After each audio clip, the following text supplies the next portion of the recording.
Alright. I'm ready already.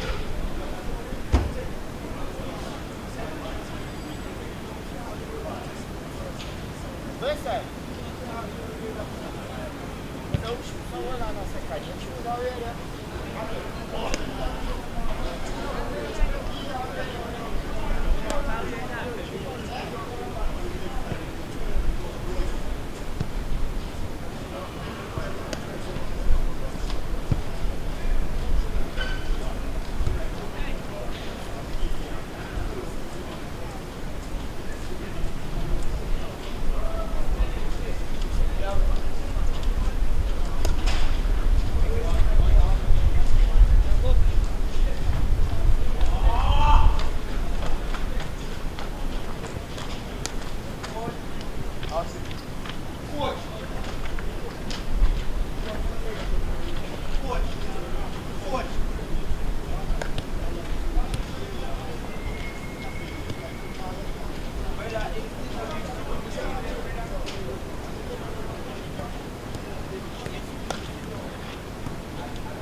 And then the walk.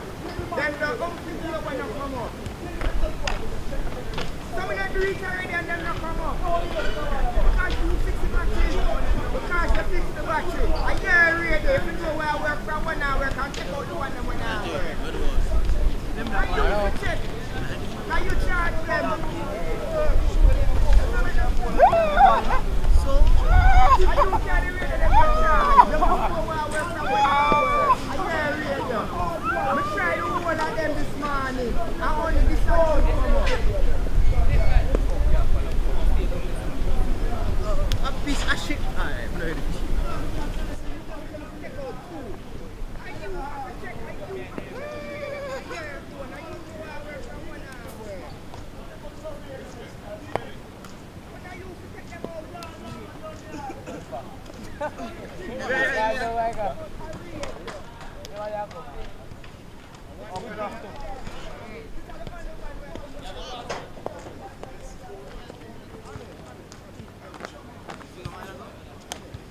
Yeah, but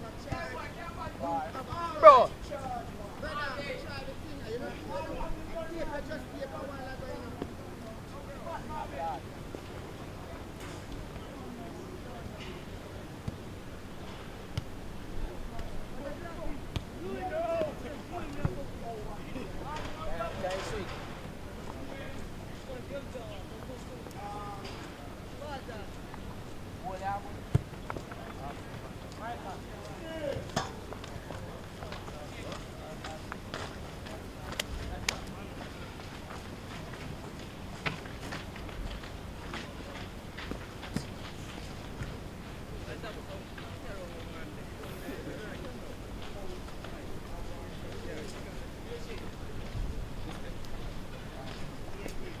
Come on, take up the feet, brother.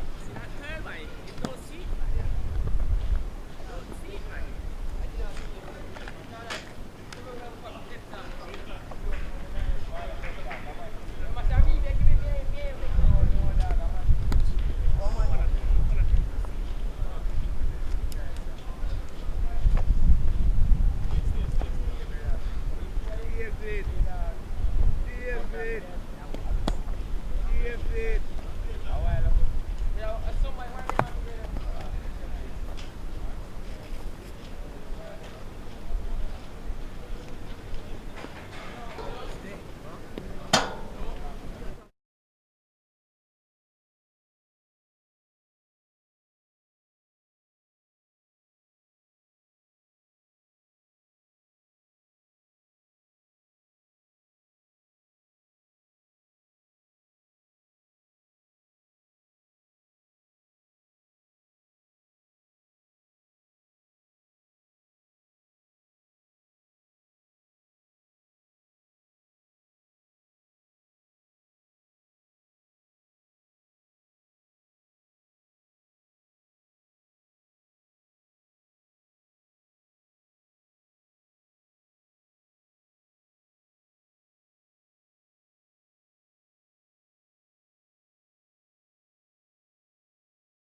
Greetings and good morning to the viewers here at St. George's College for day 2 of the Abnormal Cricket Bonanza.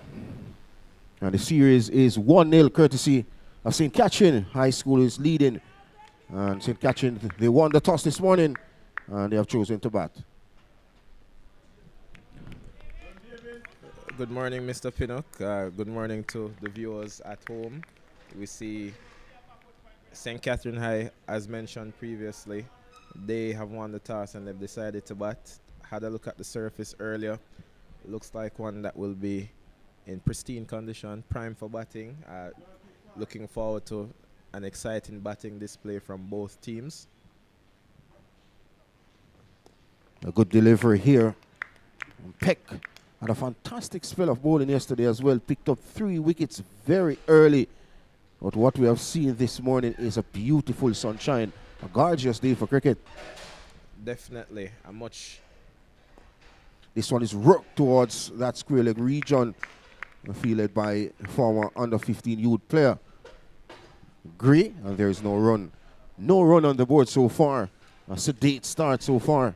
I expect the spinners to play a big part today, Marlon. Yesterday we saw how the St. Catherine High spinners operated. Dejan Lewis getting a 5-wicket haul. We also saw Rajay Peck picking up 3 wickets for St. George's College. Oh, driven beautifully up to mid-on. And off stop. Only a run. So first run of the morning. First run of the bat as well.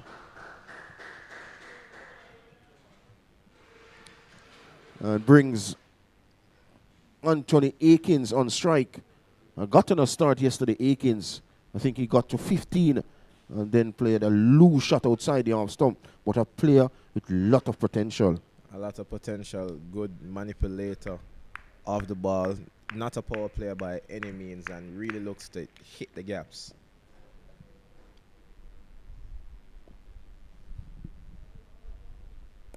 Punch off the back foot. He's off the mark. First delivery. And that's what you get from Akins. He's such a touch player. A big player in size, but lovely accumulator of the strike. Definitely. It's really admirable how he seeks to caress the ball, picks the gaps out.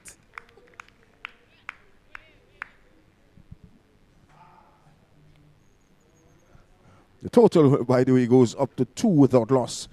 5 delivery in the first. This one is full. It could be a first wicket. It is. Cornwall goes caught by Gray at square leg. And he struggled yesterday for runs. Things got even worse today on the second day. He went for 1. It is now 2 for 1 in over number 1. I think Rajay Peck will count himself fortunate there to pick that wicket up. Not the greatest delivery by any means. A long hop, angled down the leg side. Cornwall got into the pull shot, not properly executed, got a top edge, and it presented a very easy catching opportunity to Jade Gray at square leg. Again, St. George's College getting early inroads in the batting power play, the first batting power play. Well, in fact, the final delivery of the first produced a wicket. And Rajay Peck is having a marvelous tournament so far. His 4th wicket in the tournament as well. Yeah, he can be happy with his work thus far. He'll have a big part to play for St. George's College today if they are to restrict St. Catherine High to a chaseable total. Yesterday we saw the dominance by St. George's College in the power play and even inside the first 10 overs, but the game got away from them a bit due to some good lower order batting by St. Catherine High. And just to re-emphasize on that game yesterday, it was a convincing victory over St. George's College by some 66 runs. Different day and different condition. This game is very important as well for St. George's College. Definitely, they'll be seeking to tie things up here and get some confidence going into the Grey Shield season. Full toss driven and fielded in his follow through. So a productive and successful first over. 2 runs came from it. A wicket. It is 2 for 1. Yeah, disappointed with that ball there from Peck. new batter coming to the crease first over the game. You can't give him a knee-height full toss like that, a sighter, early in his inning. It was a real poor delivery. But the batter just coming to the wicket and should have done better in the end, a dot delivery. Well, this one with the ball in hand, he was special yesterday for this St. George's College team. I think he picked up some 4 wickets as well. Definitely, Gabriel Smelly bowled a very good set yesterday. He picked up wickets at key intervals and he was very accurate. Well, Smelly would want to start on the money. Having a brilliant tournament so far. 4 wickets in his first. And he starts with a good delivery. Bang on target. That's what you get. Very enthused young fast bowler and a player to look out for in this year's Grey Shield competition. And if it's one thing that I can note, there's a first slip into there's a fielder in the slip position. That's encouraging with the number of deliveries that Smelly beat the batters with outside the half stump. It is a good attacking field placement made by the captain, Jade Gray, today. Oh, wide delivery. A poor shot offer that as well from Akins. It was wide outside the half stump. And maybe, just maybe, very risky. Definitely not the greatest execution there. He's a touch player. He's somebody that looks to caress the ball, sharp foot movement, and manipulates the field, but he was late on that one. Just the hands going. No transfer off the weight across to that delivery. And with that wide, the total goes up to 3 for 1.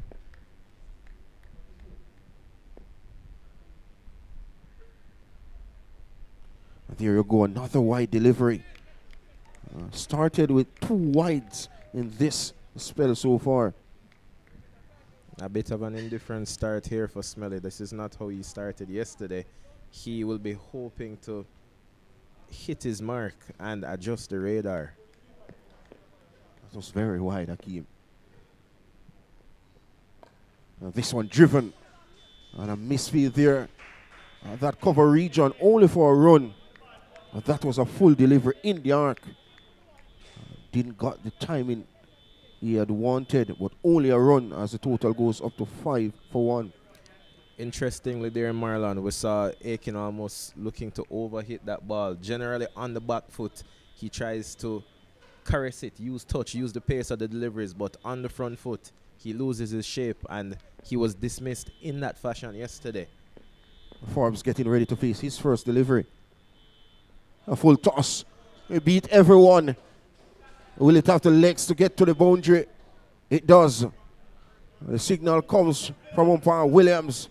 It 4 by as the total goes up to 9 for 1. That ball kept low throughout. Even into the boundary, it kept low going into the boundary for 4.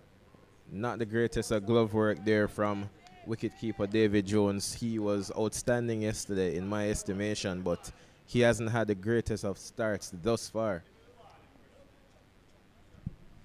And in fact, the 2 umpires in the middle, umpire Williams from Kingston, St. Andrew, the hills of St. Andrew, and of course my good friend Mr. Johnson. He's from Manchester, cool Manchester. That's Mile Gully.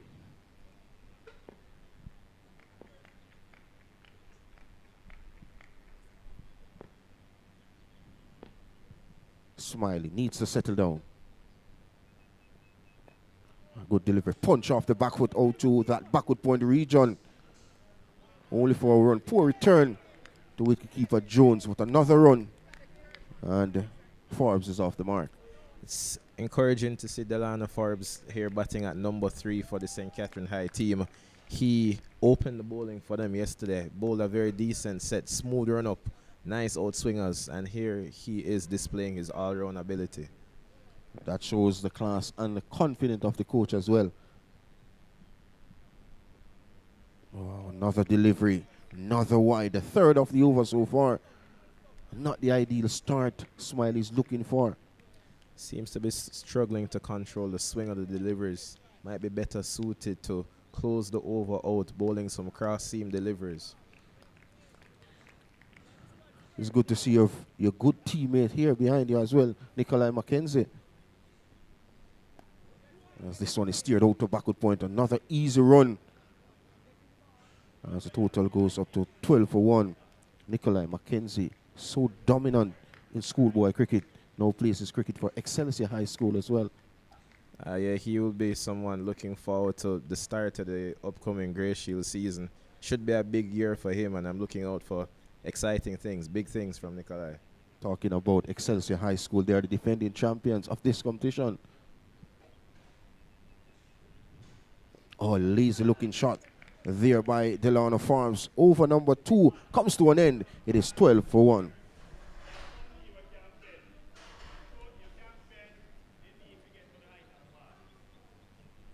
So Excelsior High School was the champions last season. However, this year, 2026, they have withdrawn from the competition. Yeah, they have not entered or they're not participating in the abnormal Bonanza this season. That Excelsior High School team is a team to reckon with in Grey Shield competition as well for 2026. I agree. I think they have a very strong unit. You look at the other teams in the competition, and I think their main challengers will be St. Jago High and Kingston College.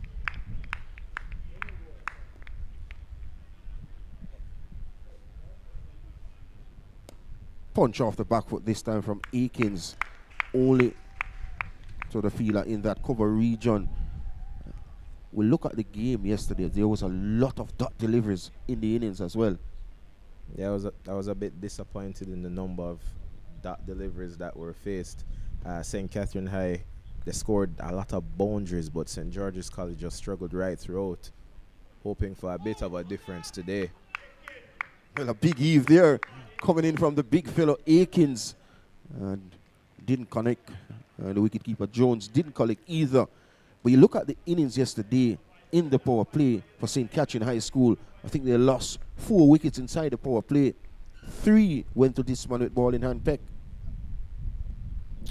Yeah, there was a struggle for St. Catherine inside the power play yesterday. I think they were overly aggressive. That can happen with youngsters. They hear about a limited overs game and they immediately think off boundaries. Rear wide delivery there from Peck, wide outside the off stump. Also, if we pay attention to how Anthony Aiken has been operating thus far, he seems very comfortable on the back foot, Marlon. But as soon as he's asked to transfer his weight forward and play on the front foot, the technique is lacking. You're absolutely correct, analyst. There you go again, quicker, flatter. And he's very skillful, Peck with ball in hand. He's a good friend as well, plays his cricket for Kingston Cricket Club.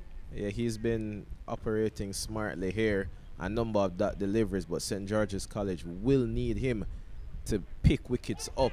Oh, good delivery. Squared up this time around, goes out to backward point. But that's what you get. That delivery was slow. And he was on the back foot as well. Playing from the crease, but a pleasant delivery from young Peck. Definitely, that one seemed to have a bit of spin on it as well. Good variations being used here. Good skill set being able to spin the new ball.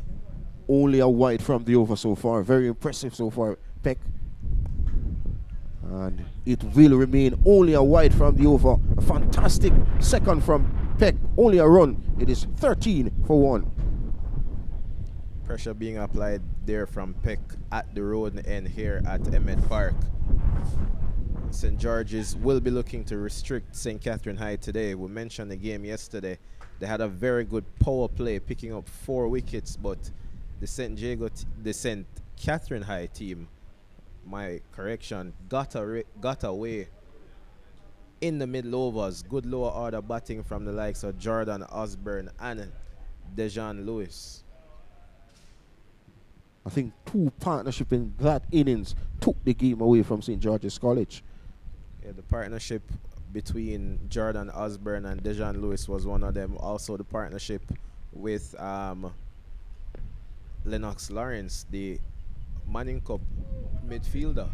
Steered out to backward point for a run to Forbes.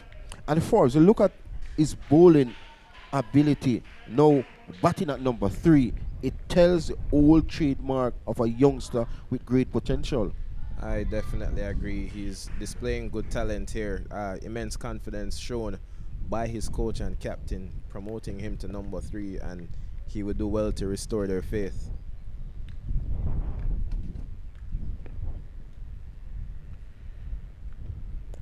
Off the back foot. When you look at Akins, when he plays those deliveries off the back foot, he looks so much a confident player. But when the deliveries are up, he tends to lean back instead of transferring the weight on the front foot. I agree with you there, and St. George's College would do well to take note of that and ask him to play more deliveries off the front foot. Punch off the back foot. Will it have the legs to get to the boundary? The longer side of the ground. Brilliant bit of feeling. Only 2 runs, but with an offer this time, Akeem. Yeah, and that really was in the strength of Aiken. Gave him the opportunity to play a cut shot. Got it into the vacant backward point region. Good work done by the man at backward point. Did well to pull it in just inside the rope. Seemed to be Nathan McPherson doing the tidying up as well. Total goes up to 16 for 1. Akins goes up to 5 from 12. And Forbes 2 from 4. Driven aerial dropped. Well, is that the captain? Well, he was the captain yesterday, but Jade Gray is in charge of things today. But a costly drop catch there from Mikel Francis at short cover. It goes back to what we were speaking about earlier in the over. Aiken not comfortable on the front foot at all. Driven out to mid-off this time around. Another run. But the feeling was exceptionally yesterday. It started day 2 and a must-win game for the home team, St. George's College. You expect those catches to be taken. Definitely, even at this level, you would expect that to be taken. Oh, good delivery, loud appeal. Somebody involved said by umpire Williams with a good delivery to close out over number 4. Only 4 came from it. It is 17 for 1. I think that over was a better one from Smelly, a better comeback, ask more questions of the batters. A loose delivery outside of stump that was cut behind point, but outside of that, he brought them onto the front foot and challenged the stumps.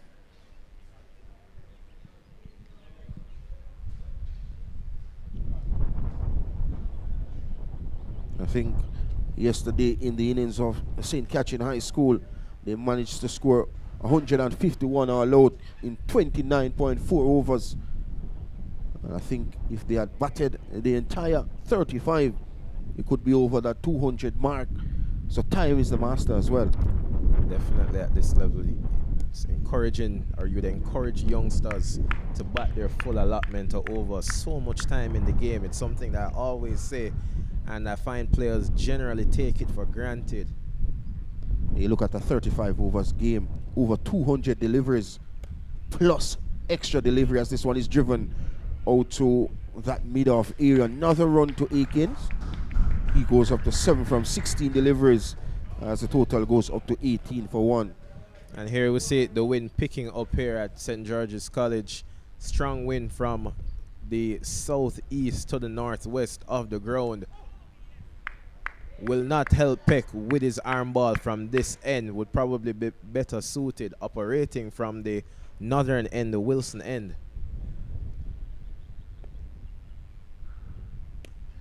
Well, you're talking about the opposite end. This is the end where he got majority of his success, if not all, yesterday as well. Definitely, but what we've seen today is that the batters have been a bit more circumspect in playing him. Not as many chances being taken. Well, it's a chance for his first. In fact, his second. A poor shot there from Forbes. A full delivery.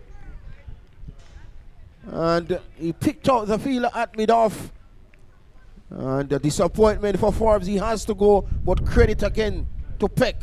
His 5th wicket in the tournament. It's now 18 for 2. And there we see the commentator's curse coming into play there. The St. Catherine High batter seemed circumspect. That was a full toss, though, by all means. It deserved to be dealt with and to be put to the boundary, but the batter, Delano Forbes, got under it and could only succeed in finding the long-off fielder, Jordan Knight. Good high catch taken by the fielder there. No elevation. Straight to the fielder. And he had a bucket hands waiting and a cool drink, and he received that drink. And disappointment for Forbes. He has to go for two.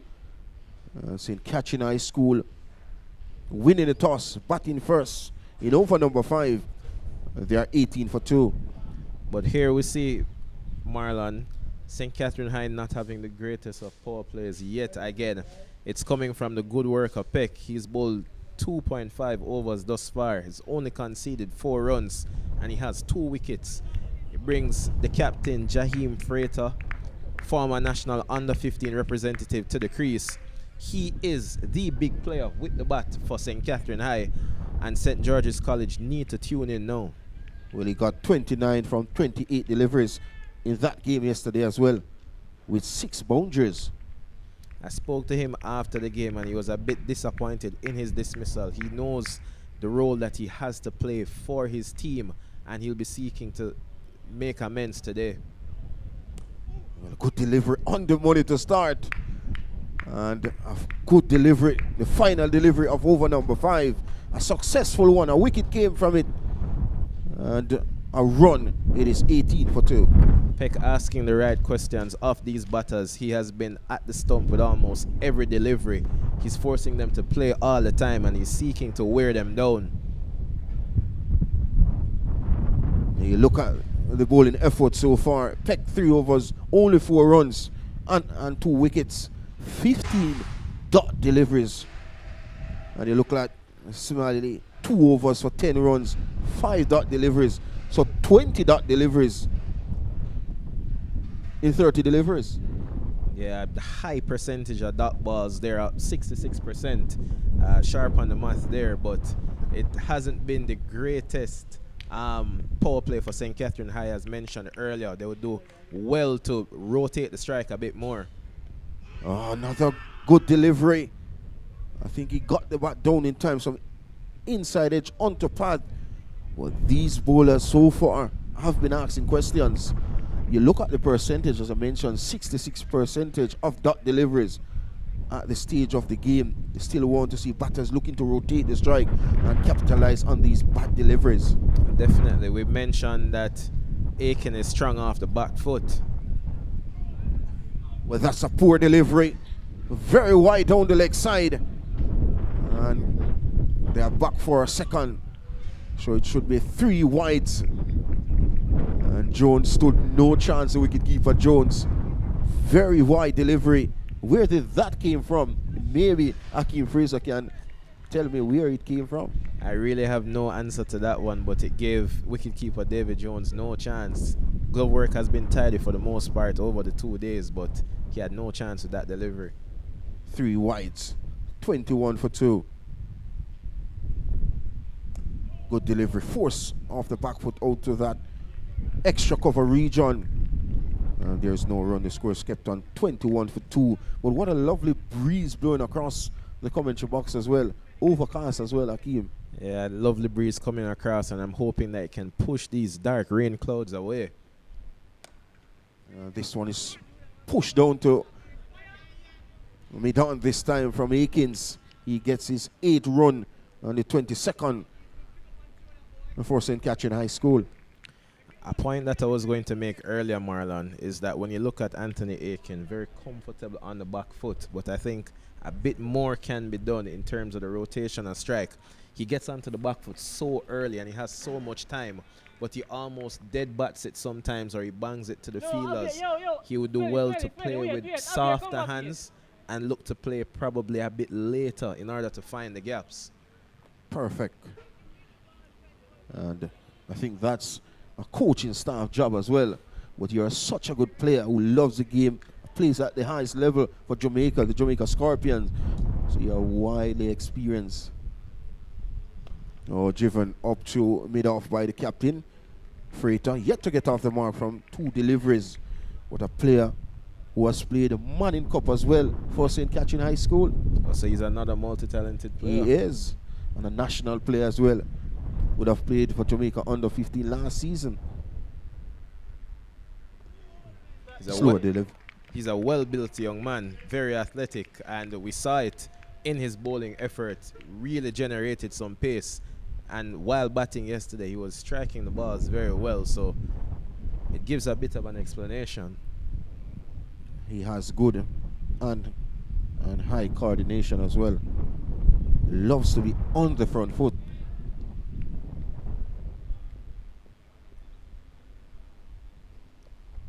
There we go, on the front foot. Good delivery from Smiley. A bang on target, a dot to close out over number 6. And his third, none for 14 so far, and a total 22 for 2. The last 2 overs from Smiley have been better. He hasn't been getting the rewards that he got yesterday, not picking up the wickets, but he's been fairly accurate. He has been at the stumps and he's been asking the batters questions. A very enthused young fast bowler. Not much pace, but his consistency, his ability to shape the ball away from right-handers and into left-handers has been brilliant. And it will be a big tool and a useful tool for St. George's College in the upcoming Grey Shield competition. 25 dot deliveries from 36 legal deliveries. And here we see a change in the bowling. Former national under 15 leg spinner Jade Grace coming into the attack. He will be operating from the road end here at Emmett Park, bowling from the end where the basketball court is situated, with a strong northwesterly breeze in his back. Should aid him with his deliveries. Punch off the back foot and a misfeel at backward point. And the cross for 1. That's all they will get. Akins gets another run. Total goes up to 23 for 2. A bit of inexperience there. The man at backward point should always look for the ball spinning, especially with the wrist spinner operating. Young and inexperienced, and it definitely showed there. Young Gray bowled fantastically well yesterday, but no wickets in the column for him. He'd want to had a couple today in the final game of the tournament. Whoa, was that an opportunity to the sweep on the cover boundary? I tell you what, that ball, he just nearly dropped on his toes. That was an easy catching opportunity presented to the man at the deep extra cover boundary. It was a well thought out plan from St. George's College, and it was almost executed perfectly. It needed more commitment from the fielder there, and they will be disappointed. I think Jade Gray bowled fairly well yesterday. He was a bit unlucky not to pick any wickets up. 2 drop chances, and almost immediately here inside his first over, a missed opportunity yet again. Well, you see lack of commitment. There was no commitment from that fielder in the deep. Oh, that's a peach there from Jade Gray. That's exactly what the leg spinner will ask for, pitching on off stump or just outside and spinning away, but duly left alone by Jaheim Freighter. He needs to be cautious, especially with this man out at deep cover. Well, that's what he did yesterday. Bowl outside the off stump to the batters. I just want him to be that middle and off stump and spinning away from the right-handers with a slip in place. It could be effective. Definitely, he would love to have the batters playing a bit more and asking some more questions. There we see him coming onto the stump, and it forced a bit of a foul shot from Jaheim Freighter. Very hard hands there. No close-in fielders in this game here thus far, but a better over and a good start from Gray. Excellent start from young Gray. Only a run came from his first. And a total 23 for 2, 7 completed, 11 extras so far. We look at the extras in the entire 2 days we have seen so far. Not good by no stretch of imagination. Yeah, the number of extras conceded have definitely been a sore point. Another point to add for St. George's College, we know that it's schoolboy cricket and the youngsters are a bit inexperienced, but the captain would do well to note that he needs to put his best catchers and key fielders in key positions. And I think with probably a more experienced player or a stronger fielder at deep cover a while ago, they could have picked up the huge wicket of the St. Catherine High skipper, Jaheim Freighter.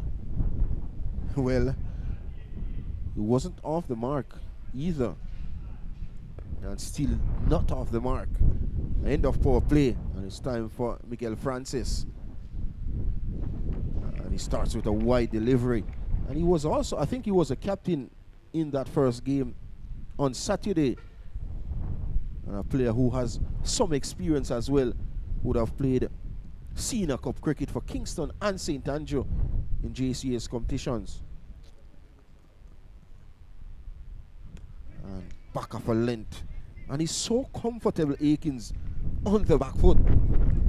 Looking at Mikel Francis operate here, I think he would like to get his wrist behind the deliveries a bit more. He's a well-built lad, strong young man, I think, but I'm sure he can up the pace a bit more. This one is driven up to me down. And you look at that delivery, Akeem, just for a second. It was a full delivery, full-blooded delivery. And he struggled to get the ball up to me down. That shows that is not so excellent when it comes on to those full-pitch deliveries. And there you go, off the back foot, out to backward point. Chance a run out and the non-strikers end. Oh, a better throw, only a better throw. And Freighter would have been a goner. In the end, the dot delivery score is kept on 24 for 2. I definitely don't think a single was on there. You look at the pair batting. Jaheim Freighter is the more athletic one. Aiken, not so much. It went straight to the fielder. The run was not on. Well, an easy run this time around to that. And mid-wicket region. As the total goes up to 25 for 2. And Aikens goes into double figures. But what we can note, Marlon, from the last couple of deliveries, we saw how Aikens struggled coming out onto the front foot. But as soon as he got that short and wide ball to cut, he pounced on it.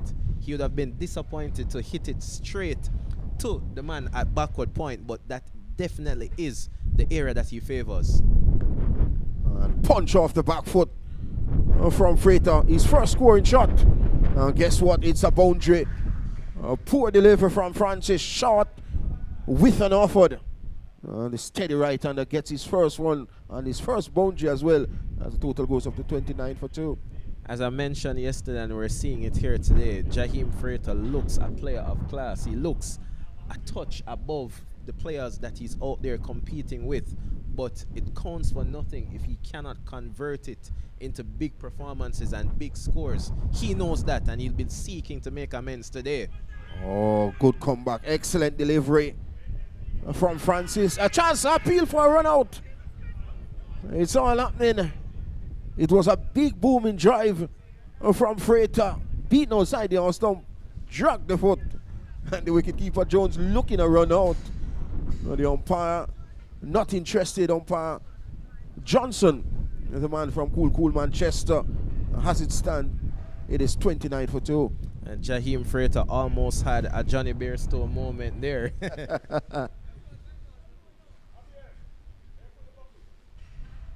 Still getting dark as well. Still windy. The ground staff getting close to the covers as well, Akeem. Yeah, but when I'm looking out now, I see towards the Kingston Harbour in the southeast, that area is clearing up a bit. As mentioned, there's a strong northwesterly wind and it's pushing it away.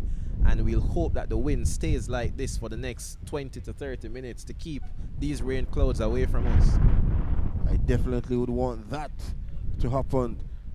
This is a deciding game of the tournament, final game of the tournament as well. A must-win game for St. George's College. A punch off the back with chance, dropped. It was another sitter. And goes a begging. And a disappointment again for Gray in the tournament so far. His fourth A catch dropped off his bowling, Young Gray, and he's disappointed. And Akins lives to fight another day. It's 29 for 2. Yeah, Gray will definitely be disappointed. It's the 4th chance that has been put down off him thus far in the tournament. That one was an easy one, probably easier than the catch that went out to deep cover. It's the same fielder that was out on the deep cover boundary, young Nathan, and I'm sure Jade Gray will have words with him at the water break. Oh, steered down to short third. Good work, not the best of return. A dot delivery. But that youngster, he's under immense pressure as well. Maybe just his first season in schoolboy cricket. Yeah, he's definitely under pressure now, and he'll probably want to bury himself somewhere on the field. You know what it's like. We've all had days like that. Gray would do well here to bring Aiken forward. He's a lot more comfortable on the back foot, even though he presented a chance. Oh, yes! It must be close. Gone! That's where his suspect. He was looking to come on the front foot. Full of delivery. Caught on the crease, and jubilation for Young Gray. His first wicket of the tournament. And that's a corner. Yeah, that's definitely a better delivery from Gray. I spoke to him yesterday after the day's play. I told him that he needed to get more deliveries ending up on the stump, and he needed to bring the batters forward a bit more. There we saw Aiken. It was a full delivery, a delivery that he should have been forward to, but because of his preference to play back and hang back, he was caught on the crease, struck in front, and it presented an easy decision for the umpire to make. Easy as Sunday morning for umpire Johnson. Dead in front, playing back to that delivery, and we saw he's not comfortable getting on the front foot, but he's very, very good when the ball is back of a length. This delivery was tossed up.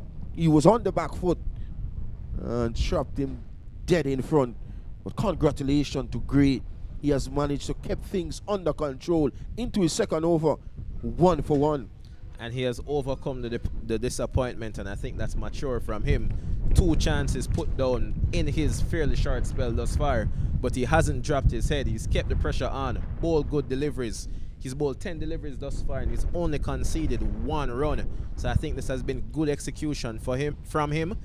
And now we have the new batter, Lennox Lawrence, coming to the crease. A bit of a promotion from yesterday. Well, he batted, I think it was 7 yesterday. Now he's at number 5. Punch off the back foot immediately out to that cover region. But both batters in the middle now would have played Manning Cup for St. Catherine High School. But they are called upon to bat in the middle for St. Catherine High School. And I'm expecting to see some positive, aggressive running from these 2 very fit young men. And he's forward this time, Lawrence. He gets it out to backward point. So a successful second over from Gray. A wicket, a run. It is 29 for 3. My correction.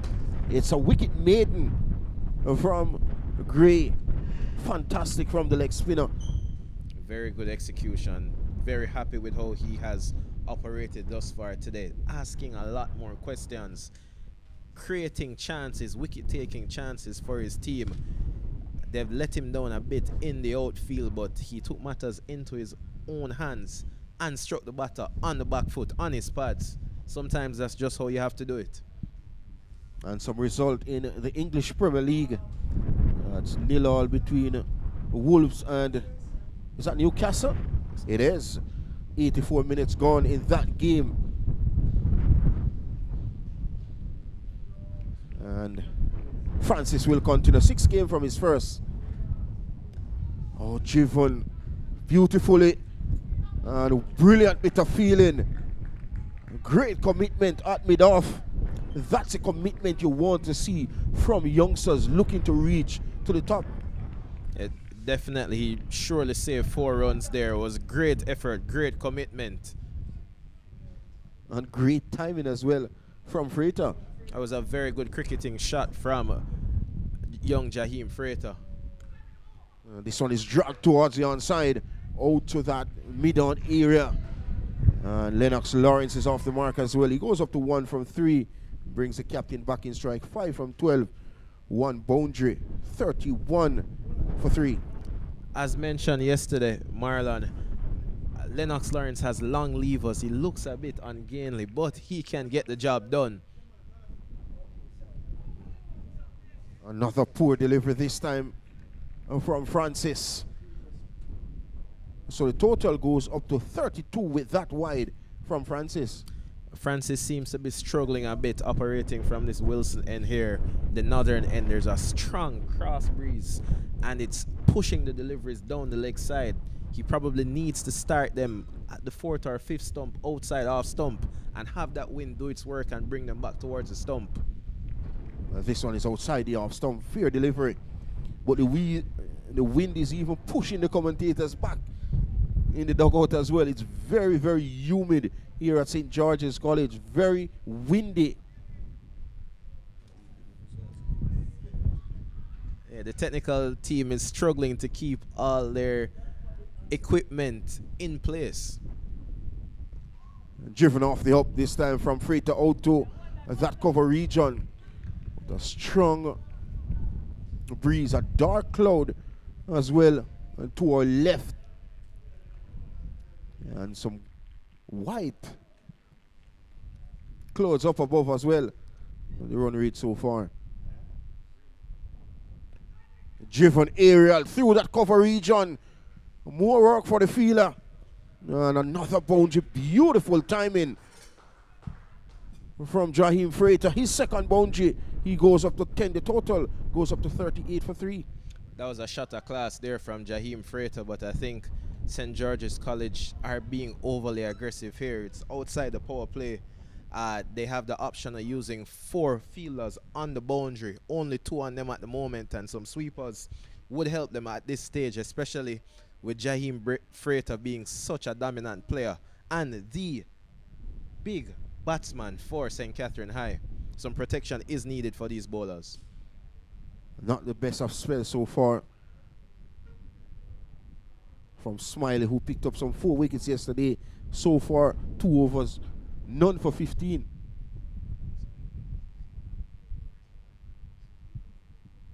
It's Gray back into the attack, and he will be bowling to Lennox Lawrence here. He will be looking to ask him questions, bring him on the front foot.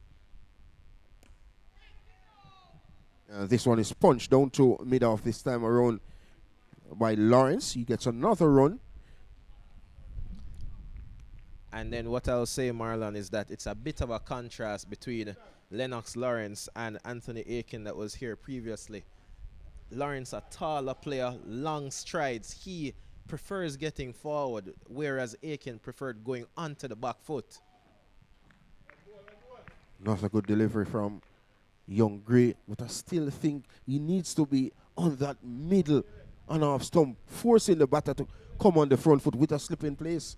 Definitely, he needs to be on the stump and ask a bit more questions. Oh, that's where he needs to be. Good delivery. Inner portion of the bat goes out to that mid-wicket region. And a slight drizzle now on the field of play. It's a bit heavier than a drizzle now. We're hoping that it won't stop play.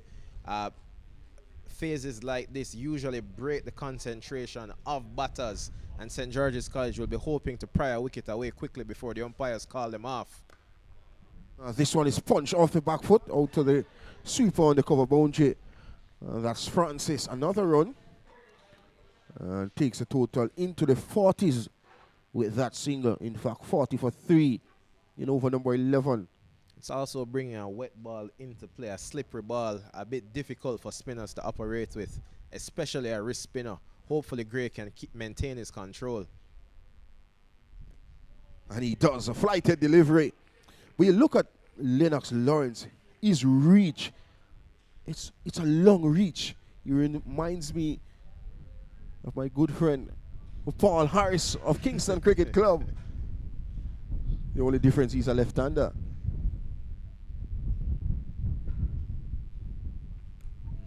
Punch off the back foot. And brilliant bit of feeling in his follow through. Another excellent over comes to an end. 2 came from it. It is 40 for 3. It's been a much better spell from Gray here today, asking a lot more questions, being a lot more restrictive, not giving the batters freebies and allowing them to score. And the pressure that he's built has given him a reward. It has given him a wicket.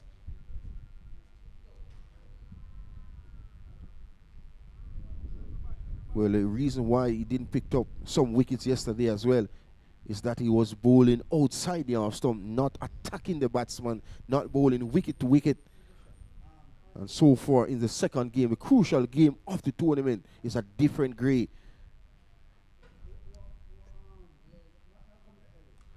Oh, good delivery, driven on the up. So you look at Frater how he bats. He's not afraid of committing on the front foot. And that shows a confidence of a player. Yeah, he was out onto the front foot very early there. It wasn't a full delivery by any means. Back of a length and almost short, but I guess Frater figures that he can't be pushed back by the gentle medium pace of Mikel Francis. Good single, quick single. He's so positive how he goes about his batting as well. It's like he's a touch above these players playing in this abnormal competition. Yeah, he has a certain air about him, you know, some class, some, I wouldn't even say arrogance, but a bit of panache, you know. He has a look about him. He looks a good player. This one driven on the up again, this time from Lennox Lawrence. And it's a dot delivery. And we'll take time out and big up the sponsors of this tournament as well. E-Learning, Sports Development Fund, Boys Town Cricket Club, and Pinnock Driving School as well. As this one is crocked off the back foot out to that cover point region, off stop. And it could be a second. It is a good aggressive running as well from St. Catherine High School.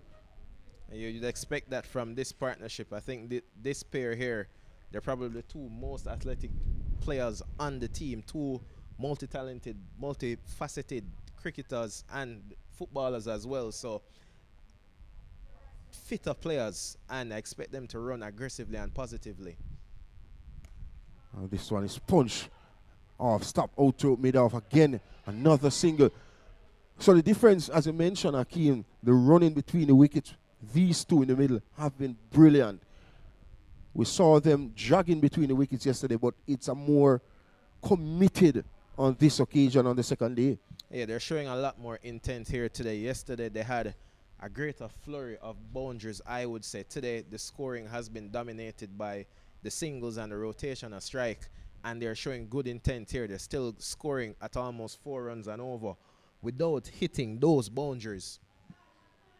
The first 36 deliveries, there was 25 dot deliveries. Since these two came together, it's a different scenario. And driven through that mid-wicket region from Frater, only for a run. As over number 12 comes to an end, and 4 came from it. It is 45 for 3. That was a very good shot there from Jaheim Frater. Probably didn't get the reward that it deserved. A delivery angled onto the line of about middle and leg stump. Went across it, but he played it so late, almost like Virat Kohli-esque, in getting it through the leg side and beating the man at mid-wicket. Allowed him to scamper through for a single. And when you compare a youngster with a master class of a Virat Kohli, it tells you that youngster has some amount of potential. Definitely. The sky's the limit for this youngster. Well, he has already ticked the first box of playing for Jamaica at an under-15 level. And if my memory serves me right, he was a part of that under-17 squad some weeks ago as well. Definitely. He'll be seeking to play the regional under-17 tournament in the summer. And with no limitations on him, he should be pushing for the Jamaica under-19 team as well. He has the talent, no doubt about that. He has the ability, but can he do the right work to get him where he needs to go? He has the potential, no doubt. The leg spinner Gray is back. And here you go again. Good delivery, but still wants to be closer to the right-handed Frater. He's the more dominant player in this team. You want to bowl to him Let him try. Good delivery, but not an attacking delivery. Another delivery outside the Arsenal. This time, umpire Johnson signals a wide. It's another run, another extra as well, as the total goes up to 46 for 3. It's a dangerous game being played here by Jade Gray. There's a sweeper out at deep extra cover, but this is also the shorter side of the field. And with the strength of Jaheim Freighter, if he misses his length, he will be punished. Shorter delivery there, and Freighter gets onto the back foot, punches it down to the wide long off region and gets through for another single. The power of the man. That ball flew down to that long off region. 13 with that run. The total goes up to 47. Good delivery there by Gray. Well flighted. He's tempting Lennox Lawrence here. Gray is operating from the road end with a strong wind in his back. If Lawrence tries to go over the top and doesn't execute it, it will present a catching chance to the fielders at mid-on and mid-off just outside the circle. This one is driven out to wideish long off this time. 2 full this occasion. But nothing is wrong with getting flight on the ball, slowing up, enticing Lennox to get on the front foot. Or even Freighter as well. Such a destructive player. But you want to get those players in your pocket.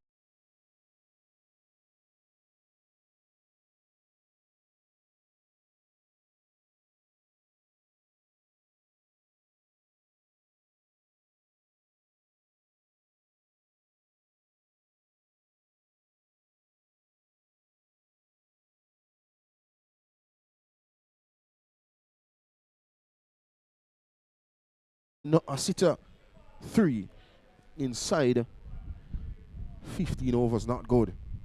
Oh, Lord, appeal must be close. And some good players would have represented Kingston Cricket Club over the years. Good spinners, good batters. Yourself would have been a dominant in Jamaica Cricket Association competition as well. So too, Patrick Artie Jr., my good friend. Yeah, a number of West Indies and Jamaica representatives have passed through the Kingston Cricket Club, and now it's really about giving other youngsters the opportunity to come through and flourish. Another delivery on the line of the leg stump. And talking about youngster, Peck is another upcoming youngster who is a part of that Kingston Cricket Club setup as well. Young Nikolai Mackenzie, another future star as well. Yeah, definitely 2 promising youngsters, and they will be carrying the mantle forward for our club in years to come. Here we see young Javier Mitchell being brought into the attack. Only 15 years old. This is his first game of the abnormal cricket bonanza. Bowling some right arm medium pace with wicketkeeper David Jones up to the stump. Short delivery outside the off stump. I think Freighter missed out on a freebie outside the off stump, but 3 dots to start here from the debutant in this tournament so far, Mitchell. Definitely, it's been a decent start for him. No runs conceding thus far. You'd want to bring the batters forward a bit more. This time the batter is forward. His Freighter gets it down to mid-off. Quick single. And the 50 comes up as well with that run from Captain Freighter. He goes up to 16 and brings Lawrence back in strike, who's on 7. And we're in over number 14. It's been good going thus far, and evenly poised contest, I would say. This partnership here. Oh, well bowled Javier Mitchell. And he bowls Lawrence all ends up. He played all around it. Tried to play the aggressive hoink over long on or mid-wicket. Beaten. And middle stump removed. Great bowling by Javier Mitchell. You miss, I hit. Congratulations to the young man playing his first game of the tournament. His first wicket of the tournament as well. What a wicket as well. Lennox Lawrence goes bowled comprehensively, beaten. That ball came back as well with the arm and channel into that middle and leg stump. Congratulations to the young man. Yeah, Javier Mitchell will be helped by this win from the Wilson end. It will help with his in-swing of medium pacers generally operate in that fashion, and I think wicketkeeper David Jones must get some credit as well. I think with the wicketkeeper coming up to the stump, it restricted Lennox Lawrence's movement out of the crease, forced him to stay there, couldn't allow him to get some pace on the delivery by probably stepping down the wicket and batting out of the crease. And just Lawrence's presence definitely caused some extra pressure. David Jones's presence caused some extra pressure, I should say. Playing across the line of a straight delivery. As a batter, you want to look to play the ball up to that mid-on and mid-off. His bat face was heading towards that mid-wicket region. But credit again to young Mitchell. Kept his cool, kept his control, and a perfect in-swinging delivery and took the stump out of the ground. Definitely good execution and good start from Javier Mitchell. St. George's College again in the game here with the ball. St. Catherine High 50 for 4, 13.5 overs bowled. And I think St. George's College would be the happier of the two teams at this point. I think it was a similar stage in the game yesterday, losing 4 early wickets and then 2 solid partnership took the game away from the home team, St. George's College. Jordan Osborne was the top scorer yesterday for St. Catherine High. He got 40 plus runs and he'll be looking to play a similar hand to the hand that he played yesterday. He is batting with his captain Jaheim Freighter now, but a partnership is needed for St. Catherine High. Wide delivery to start to Osborne. Well, both players would have been the players who stood up in that opening game yesterday. Osborne got to 41 from 23 deliveries, and Freighter got to 29 from 28 deliveries. And this is a key part of this game. Yeah, very good very good glove work by wicketkeeper David Jones thus far. As he skips down the leg side again, Mitchell losing a bit of control here since he's taken the wicket. New batter into the crease, and he hasn't forced him to play or to defend his stumps thus far. Well, 2 deliveries to the new batter, 2 wide deliveries down the leg side. But as I mentioned, credit to wicketkeeper Jones. This one is punched up to that mid-off area, fielded by Jamaica under 15 representative Gray. Only a run. So a fantastic first over. Only 2 runs came from it, a wicket. It is 52 for 4. Phase of the game here for St. Catherine High where a partnership is needed. The 2 form batters, you would say, the 2 batters that got decent scores yesterday. Jaheim Freighter was disappointed in his mode of dismissal yesterday, also disappointed in his score, said that he wanted to make a greater contribution for his team. He wants to push to represent the country at the under 17 and the under 19 levels, and he knows that that will only happen on the back of big performances. So quite frankly, he accepts that 20s are not good enough for him at this level.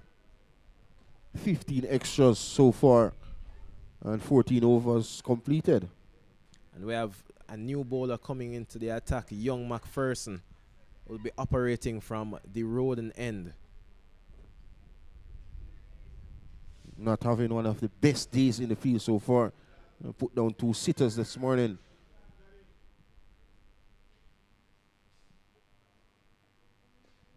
And he starts with a poor delivery on the line of the leg stump. Swept out to that vacant fine leg region. And for a couple of runs to Osborne. He gets up to 3 as the total goes up to 54 for 4. Slow delivery there from Nathan McPherson. Slow, short, and angle down the leg side. He gave Osborne the opportunity to score. Osborne probably would have wanted to fully capitalize and hit that delivery for a 4, but only picking up 2 early into his innings, and he's getting the pace of the wicket. This one is a good delivery. Came back. The good thing about it, he presents the full face of the bat, but it's a dot delivery. One thing I wanted to mention, Marlon, it's the second day using this surface, and I expect the spinners to play a greater part in this game here today. Already we see Nathan McPherson extracting some spin, some purchase from this wicket. It's early in the game, only 14 overs gone, and this is the first innings. Well, this one is swept out to that mid-wicket region.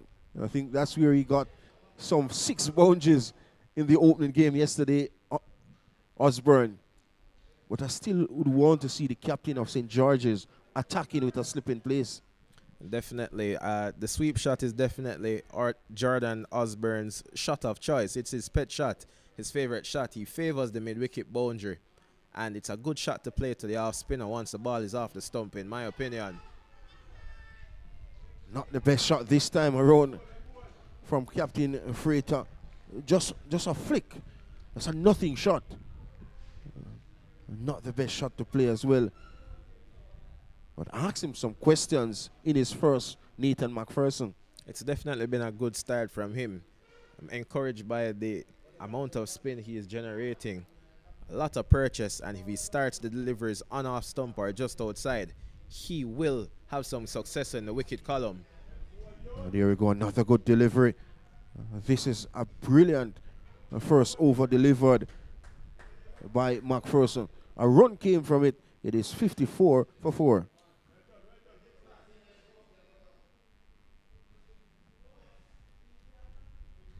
So positive bowling changes made by skipper Jade Gray.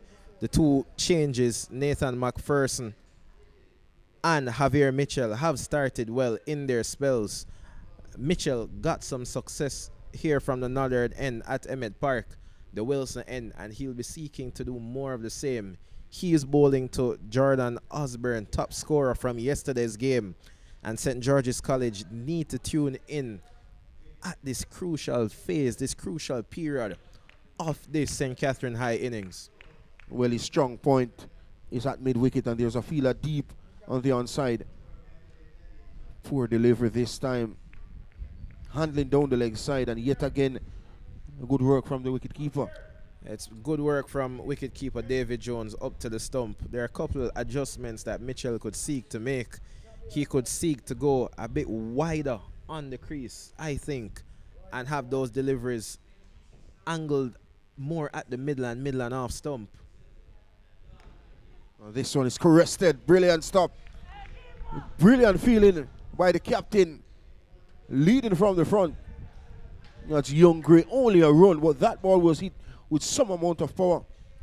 He did very well to effect that stop there, Jade Gray. That ball was struck like a bullet. Stuck one hand out in a languid manner. Was able to effect the stop, and a bit slow on the return. Probably didn't realize that the batters had not fully decided on the single. A slow delivery freebie. It goes the distance. And the first maximum of the game. Well, that was a poor delivery from Mitchell. And the captain Freighter obliges his first maximum. And the total goes into the 60s. It's 62 for 4. Yeah, that delivery was certainly asking for that treatment. Full toss about just below the waist from this Wilson end at Emmett Park, the shorter end, and Freighter duly obliged.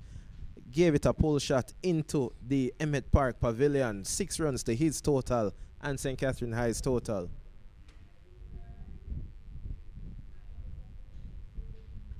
What would be the response of young Mitchell? Another short delivery, dragged on, swept beautifully from Freighter. It was short, it was handling down the leg side. And Freighter said, thank you very much. And the total raises up to 67 for 4, and he goes up to 26. That was a top shot there by Freighter. He definitely pounced on that short delivery angle down the leg side. I think St. George's College would do well here to protect this shorter side, the shorter boundary of the field. Freighter definitely the more dominant batter of the pair. He doesn't miss out on bad deliveries. He pounces, and he duly handled those 2 a while ago. So a slight change in the field as well. Deep backward square goes on the fence. So to his mid-wicket. This one driven beautifully up to that mid-on area. Dot delivery. But growing in confident is Freighter and Osborne so far. And this is the key in the arc as well. He missed out on a freebie on the line of the leg stump. Yeah, he definitely missed out there. I think if he made contact with that one, even the fielders on the boundary wouldn't have stood a chance to stop it. A bit early in the shot, though. This one is swung across the line. Through wideish, long on for 4. An expensive one from Mitchell, but credit again to Freighter. He continues to be dominant. Yeah, he definitely pounced on that sharp ball there from Javier Mitchell. Young Rajay Peck at mid-wicket had no chance. Stuck the boot out, a bit ill-advised, but it was past him in a flash, fortunately for him, and he raced into the deep mid-wicket boundary. It was really a poor delivery. It was short, it sat up, and it was there for the taking. And did Freighter take full advantage. And he goes into the 30s as well with that boundary. And following up his 29 in that first game. Almost immediately, we've seen the rate of scoring increase since Jaheim Freighter has come to the wicket. Such is the ability of the man, of the young man. And I would be disappointed here if he doesn't go on to get a big half century or a century. I think the stage is set for him. The pitch is good, wickets in hand, overs to go. He just needs to apply himself. You're absolutely correct, Akeem Fraser. You look at this batting strip, beautiful batting strip. Lovely day for cricket. And as I mentioned, a lot of overs to come. And he's batting with a player in some amount of form as well.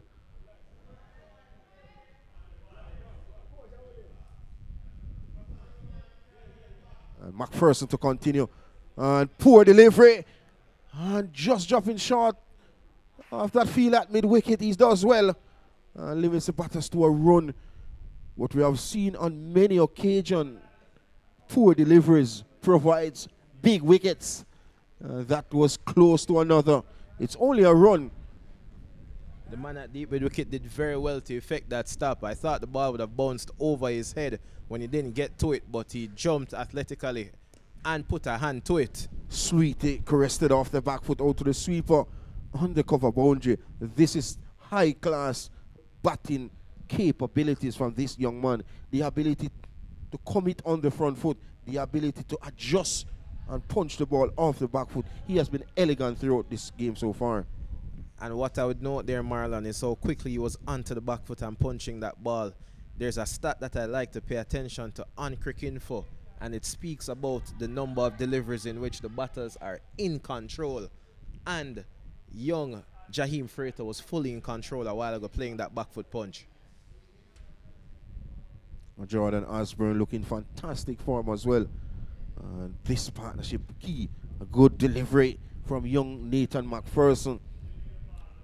Has 10 deliveries in the game so far. Only conceded 5 runs, where you could see the effort being maintained so far by McPherson. He's bowled with fairly good control, and what has impressed me is his ability to impart some spin. Started out a bit slowly, slow and loopy, but he's gotten into his bowling now. A bit more pace on the deliveries, and he's keeping these batters honest. Another flighty delivery on the line of the leg stump. Another run to Osborne. Another run to the total. 17 comes to an end. 3 came from it. It is 74 for 4. As we have drinks here at Emmett Park on day 2 of the abnormal cricket bonanza.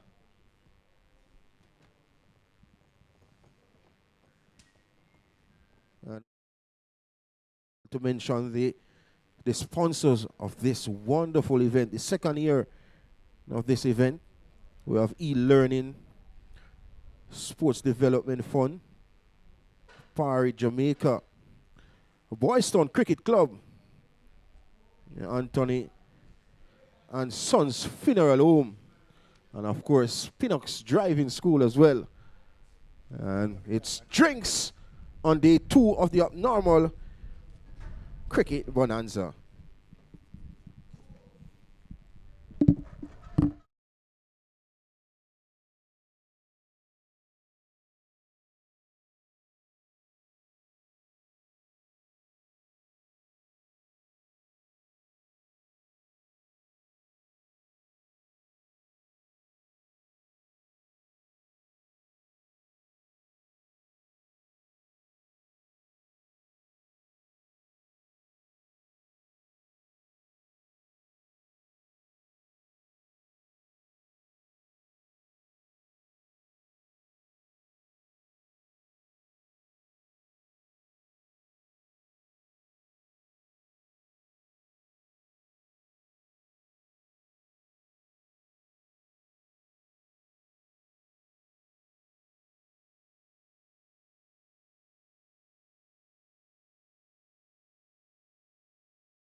So we are ready for the resumption of play. St. Catherine winning the toss, batting first on both days so far, Akeem. Yeah, St. Catherine High definitely showing some intent, winning the toss and choosing to bat on both days. We also see them shuffling the batting order today. They want to give members of the team batting opportunities, try out different combinations and people in different positions. From what I've seen, they have a very good unit and they'll be seeking to go deep into this competition. Talking about these teams, St. Catherine High is coached by Wayne Morgan, while St. George's College is being coached by Collington Banks, who's sitting next to the commentary box as well. Here we have a bowling change being made by St. George's College. Marquise Edwards coming into the attack from the Wilson end, operating from the northern end here at Emmett Park. And he starts with a short delivery, drag towards that mid-wicket region. Some football skills by Peck. And he saved an extra run, only a run, as the total goes up to 74 for 4. Edwards pulled that one down there, a bit flatter. He's a bowler that I'm familiar with. Plays for the Kingston Cricket Club, bowls a very nice drifter. This one is flighted, played with some fans. Good from Captain Freighter. But another upcoming star from Kingston Cricket Club, young Edwards. I think that was good cricket all around as well. Well bowled, well played, and well fielded. Well, this is a poor delivery and swung out to deep backward square. Brilliant bit of feeling. Is that McPherson? It is. Showing great commitment on this occasion. And he saved 3 runs there, Akeem. But that's what happens when you get somebody into the game and they grow in confidence. He was a bit shy, a bit timid earlier in the game, but now that he's taking part and he's been doing well thus far, he's fielding a lot better. And should be, as this one is driven out to that cover region. All start there. And a dot delivery. The score is kept on 74. In fact, 75 for 4.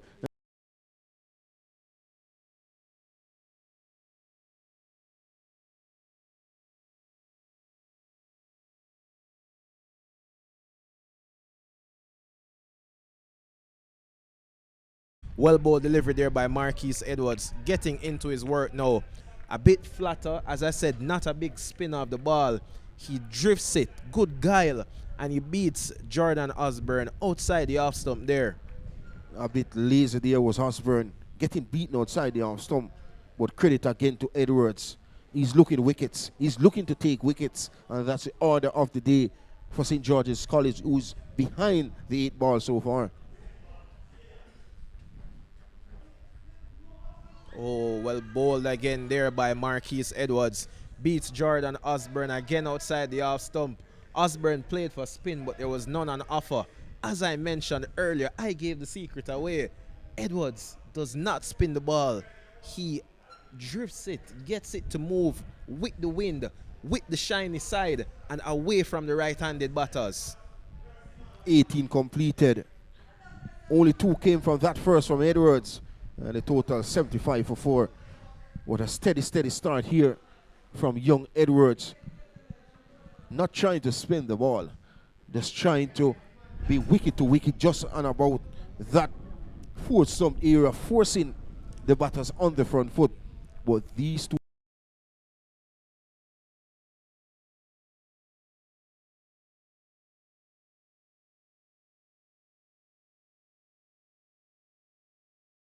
and that should be the order of the day, Akeem Fraser. I've been impressed with McPherson thus far. He's been operating very well.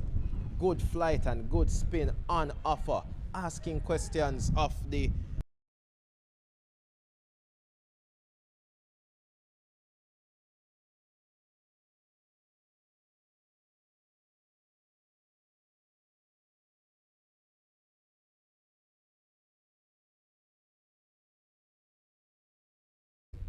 Osborne getting into the out to the sweeper on the cover boundary. This has been a brilliant batting display by the 2 most experienced players in this St. Catherine High School team.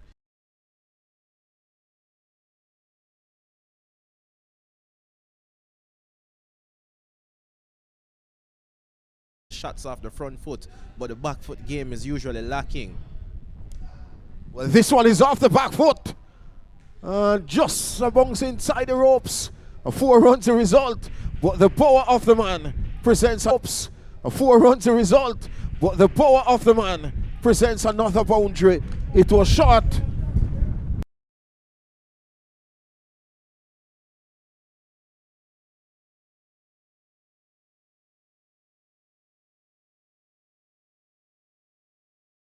And many bad deliveries. It was a short ball, long hop, and Freighter duly rocked onto the back foot and hit that one over mid-on. The execution there almost remind me of another St. Catherine Cricket Club player, all-rounder, Rovman Powell. That was dispatched in the fashion of a Rovman Powell. You're absolutely correct. I beg to second. Another good delivery, equal to the task. Is young Freighter, Rovman Powell, very destructive and all over the world as well. The famous Rovman Powell. He was also a successful captain for West Indies when it comes on to the white ball format. Definitely, Marlon. He will be a key player for the West Indies in the upcoming ICC T20 World Cup in 2026. A very, very good player. I think the last time West Indies won that World Cup was at 2016. They won it in 2012 as well, as over number 19 comes to an end. Good control there from Freighter in scoring that single, getting close to the pitch of the ball, breaking his wrist at the very last moment to take the ball away from the waiting bowler and into the gap down to the long on fielder. Good execution from the young man. And based on how he's batting, only him can be his own downfall. He's batting like a man with a mission. Definitely. I think with the overs remaining, if Freighter bats deep and bats to St. Catherine High's full allotment, he will get to a century. A lot of deliveries, a lot of overs are left, and a lot of wickets in hand. Edwards to continue. He's so easy. When he's forward, he looks very easy. When he's on the back foot, he looks a pretty decent player. Such a classy young player. One for the future for Jamaica and West Indies cricket. Good, for sure. And I'm very impressed with how Marquise Edwards has been operating thus far. He is pitching the deliveries in threatening areas. Not a lot of spin on offer. Looking to bring the keeper and the man at slip into play. This one is poor. And 4 runs swatted. A delightful shot from a delightful player. Freighter gets another boundary. And the total goes up to 86. And with that boundary, he goes up to 38. In fact, 42 from 44 deliveries. And the total 86 for 4. Poor. Yeah, that delivery there was a long hop. Short, angle down the leg side, giving Freighter almost a free hit to the shorter boundary here at Emmett Park. Towards the pavilion, gave the man at deep backward square no chance. He needs to bring Jaheim Freighter forward all the time, and he needs to put a bit more pace on those deliveries. He's already leading run scorer in the tournament so far as well, and showing that he's special and he's a touch above the rest in the tournament so far. But after this over, still 15 overs remaining. He's on course for a century. Definitely. And what we've seen happening here is the power of keeping wickets in hand. St. Catherine High got off to a bit of a sedate start. They were scoring at almost 3.5, 3.6 runs per over. But with the introduction of skipper Jaheim Freighter, we've seen that run rate go up to almost 4.5. It's at 4.4 runs per over now. And this could be buys. Not the best of wicket keeping from Jones on this occasion. And waiting on the signal of umpire Williams, it's 2 buys. As the total goes up to 88 for 4. Wicketkeeper David Jones doing a bit of batting there by leaving that one alone. Not sure what happened with the glove work, but St. George's College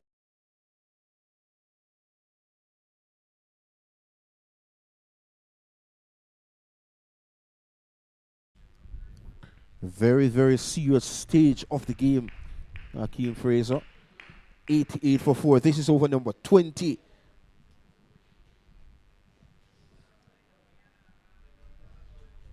Another short delivery pulled with some vengeance as well. And just one ball.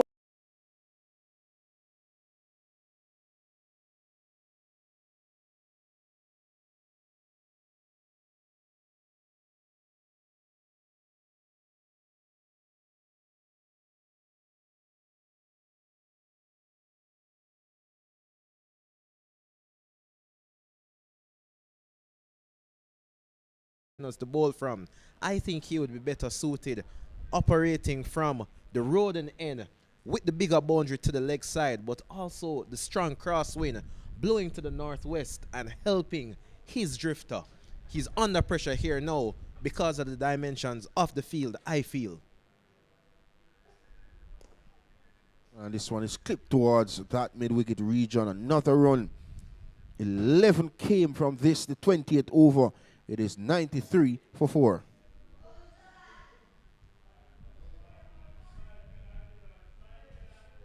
You look at the batting display from both batters in the middle. They have been smart. They have been waiting on their strengths and capitalized beautifully so far. The rotation of the strike has been magnificent. Well, here we have a teaching moment, Marlon, because Marquise Edwards stopped that ball coming in from the boundary a while ago. The return coming in, he collected his cap from the umpire and then caught the ball with his cap. That is 5 penalty runs. That is poor on the part of Marquise Edwards. He knows better. And that is almost village in execution. That's village cricket.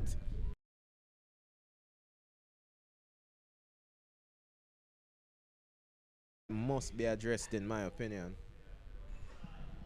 Should be addressed. And not a happy coach sitting to our right either. And that's Coach Collington Ebanks.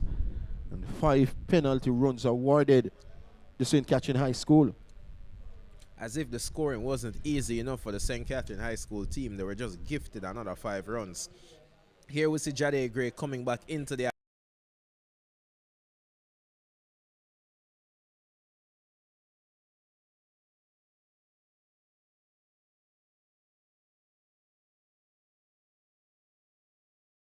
end and then pick at some stage to break this partnership. Well, a good start here from Gray. It's smelly so far. Just bowled at 2 overs, none for 15. Not having one of the best days, but a wicket taker. And he's a partnership breaker as well. Can be very, very effective in this game. This one is Tug. Out to a wide-ish long on. A couple of bounces into the boundary for 4. And our century, well deserved from Captain Jaheem Freighter, came to the wicket with his team under immense pressure. And what a magnificent and outstanding batting display. The first half century of the tournament should be applauded. That was a shot of authority to bring up a milestone and an innings of authority thus far. Long up by Gray and dispatched to the wide long on region. A full toss, outer portion of the back. It could be more. It's back-to-back boundaries. Not where he intended to hit that ball. Outer portion of the bat. And it flew away from the field at backward point. And the 100 comes up as well with that shot. Well, here we see the wheels coming off the St. George's College bowling effort. 2 loose deliveries. And the momentum is really shifting. In the last 2 overs, St. Catherine High has scored over 20 runs, and they're really getting their innings on the road here now. And things look ominous for St. George's College. A wicket is desperately needed. 101 for 4. Another short delivery. Tugged down to a wide-ish long on. Work for the fielder. That's the longer side of the field as well, Akeem Fraser. They're back for a second. This is aggressive running between the wickets as well. So the rotation of the strike, outstanding. The ability to hit boundaries, magnificent. And look at that. The aggressive running, perfect for this St. Catherine High School team. Definitely, it's almost shifted the momentum of the game firmly in their favor now. Another beautiful shot, this time off the back foot. This is class on show from Freighter. He's taking matters into his own hands. That one was perfectly placed. Extra cover fielder stood no chance. Well, a chance he stood, Hakeem Fraser, was to retrieve. Boundary to the big man. A number of boundaries scored in this over here, Marlon, but off the back foot with two of them. You think about the pull shot there and then the back foot punch there. Gray simply needs to bring him forward. Oh, gorgeous, up to long off. This is pleasing in the eye to watch this youngster Freighter bat. He goes up to 62. Over number 21st comes to an end. It's 108 for 4. Yeah, there we saw the seam up delivery, the quicker delivery from Jade Gray, but well picked by Jaheim Freighter. He was on it in a flash and firmly presented the full face of the bat and pushed it down to long off, almost telling Gray that he saw that one from last week. Well, if he continues to bat like this for the last 14 overs, it could be on a course for the 3-figure mark. We have seen one century in the tournament so far. That came from the bat of this man, Jaheim Freighter. And he's on course. Only 54 deliveries faced for his 62. And the total 108. Still with a chance of getting to that 200 mark as well, Hakeem. Definitely, Marlon, I agree. And what stood out to me after interviewing Jaheim Freighter yesterday was recognizing his ability. He knows the talent that he has. He knows that 20s are not good enough. And he was almost certain, he assured me that he would make amends today. He wanted to have a big contribution, get a big score, and he's well on his way to doing that. And based on the start that he's gotten, I don't think that 50 plus runs is good enough for him. He needs to get the century. Well, Pecky's back. Oh, starts with a gorgeous delivery. Beaten outside the arsenal this time, Jaheim Freighter. Yeah, this is the contest here. St. George's College will need a big spell from Peck. Looking at this game and how it's gone, I don't think it makes sense to hold back Peck in his spell and in his allotment of overs. They need to bowl him out here because they need to get some control back into the game, and they need wickets. They simply need wickets. Wickets, the order of the day. 5 penalty runs awarded to St. Catherine High School. If you're looking on the screen. Yeah, the 5 penalty runs were awarded for the incident with Marquise Edwards and his hat earlier. Dropped. Is that the game? Dropped. Jaheim Freighter was dropped on 62 off the bowling of Peck. Whoa, could this be the game dropped by St. George's College? Well, I think St. George's College probably dropped the game 63 runs ago, Marlon, because Jaheim Freighter, an opportunity was missed off him when he was on 0. Had not troubled the scorers. Well, that's the order of the day for St. George's College so far. 4 opportunities goes a begging.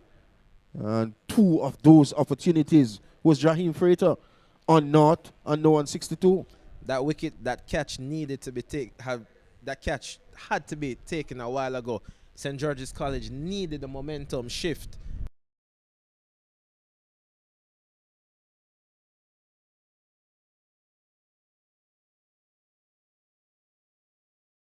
It was a good move by skipper Jade Gray to bring Peckett back into the attack.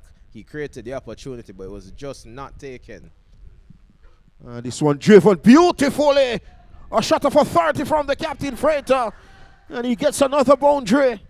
And the partnership goes up to 69. And 119 now for 4. And Freighter goes up to 67 with that shot. Yeah, that ball got a lot of air from Peck. It was flighted, but he duly obliged. Strong win from this end here. Mid on and mid off inside the circle. No deep cover either. The man is almost at deep cover point. So it presented Jaheim Freighter with the opportunity to go up and over the field, and he capitalized. Well, opportunity given to Freighter, and he's making full advantage.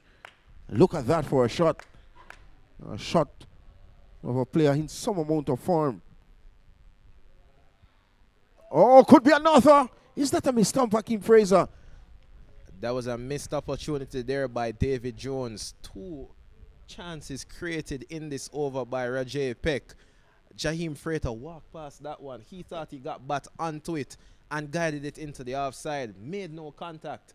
But the ball also beat wicketkeeper David Jones. It's all costly happening. miss. Well, based on how Frater is striking the ball, maybe wicketkeeper David Jones saying he got bat on it. And another opportunity. The 5th opportunity of the game so far goes a big in for St. George's College. Well, the chance creation by Rajay Peck must be commended. Getting back into the attack and creating 2 opportunities. Skipper Gray must persist with him. And we've received info here that it was not only a missed stumping, but there was bat on the ball. So it was actually a dropped catch by wicketkeeper David Jones. Tough chance, I think. Gray to continue. Good delivery. But the difference we have seen the approach of Jordan Osborne so far is look to rotate the strike. Frater has been the aggressor, and the opposite yesterday we saw Osborne being the aggressor. He's playing his role well here, Jordan Osborne. Clearly a thinking and an intelligent cricketer, supporting his captain, who is going great guns now, striking the ball well, timing well, and he knows that all he needs to do is occupy the crease. A number of overs still remaining, some 12.4 overs remaining. This one is short, dragged down, and a misfield at that mid-wicket region. Thinking about a second, and they're back for a second. Brilliant running. Excellent commitment. This is what we didn't got yesterday, Hakeem Fraser. Now we're seeing the urgency, the commitment, and 2 awesome runs to St. Catherine High School team. The St. Catherine High School team definitely have their foot on the gas. They're playing positively and aggressively. Good delivery this time from Gray. Looking to back away, trying to create the opportunity to hit the ball through that cover region. With good awareness from young Gray. This is not something I like to see, Marlon. Young Gray seems to have dropped his head. A lack of effort, a lack of intensity on his part. The game is not over and there are still opportunities there. As the captain, he needs to stay in the game. Punch off the back foot out to that cover region. Perfect point by Hakeem Fraser. As a captain, he was the last person. Head should be down. He should be lifting his team. And a national representative as well should be a better leader than what he's operating. But such a good player. The captain must be the last person to leave the ship, Marlon. Last person to lead this. And there we go. It comes back to the point that I made. The game is not over. Flighted that ball a while ago.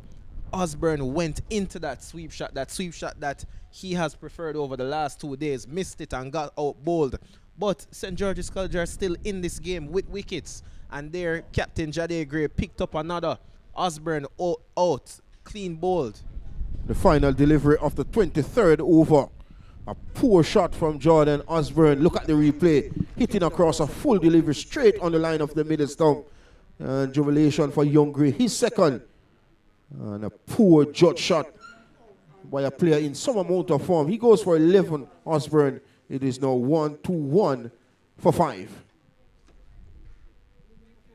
When you look at what transpired throughout the morning period so far, we had some early wickets up top.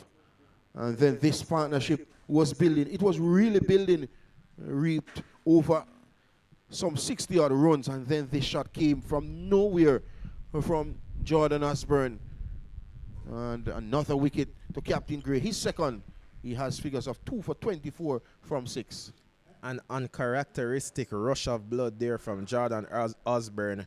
He has been playing so well, had been playing so well over the course of the 2 days. Shot selection was on point, but he went across the line there, gave his wicket away.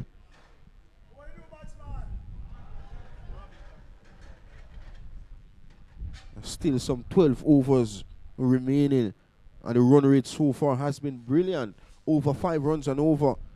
11 runs came from the last over as well, including a wicket. Well, it was important that they picked that wicket up. And another good delivery. And this young man is a player to reckon with in this year's Grey Shield competition, young left-arm spinner in Peck. I am looking forward to great things from him in this competition. He will definitely ask a lot of questions of these batters. Expect to see a lot of wickets, LBW and clean bowled.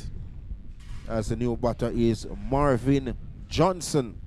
I think he's played his first game as well in this tournament.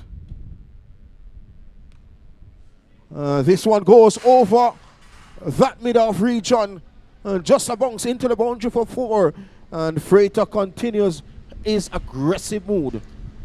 A lot of pressure being put on Rajay Peck here. Jaheim Freighter is well set.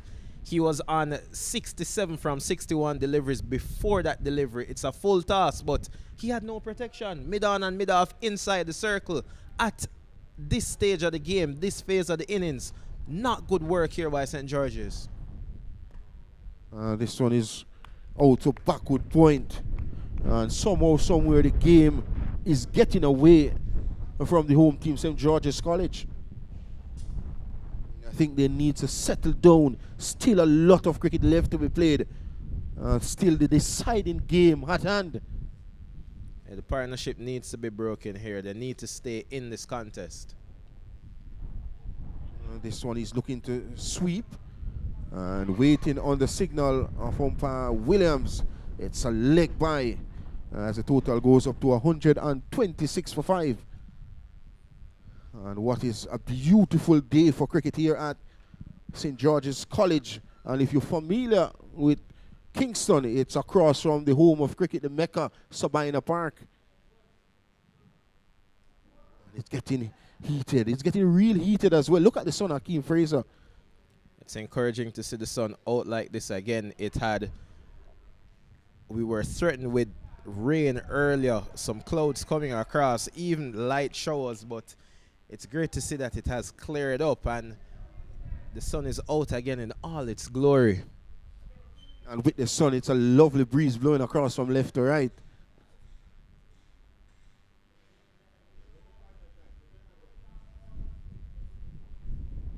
Oh, good delivery. That's a good delivery there beat by the Rajay Peck. And beat the wicket keeper, David Jones. Again, it's another extra. This time it's a bye. An extra sore point in this contest. 24 comes to an end. It is 127 for 5.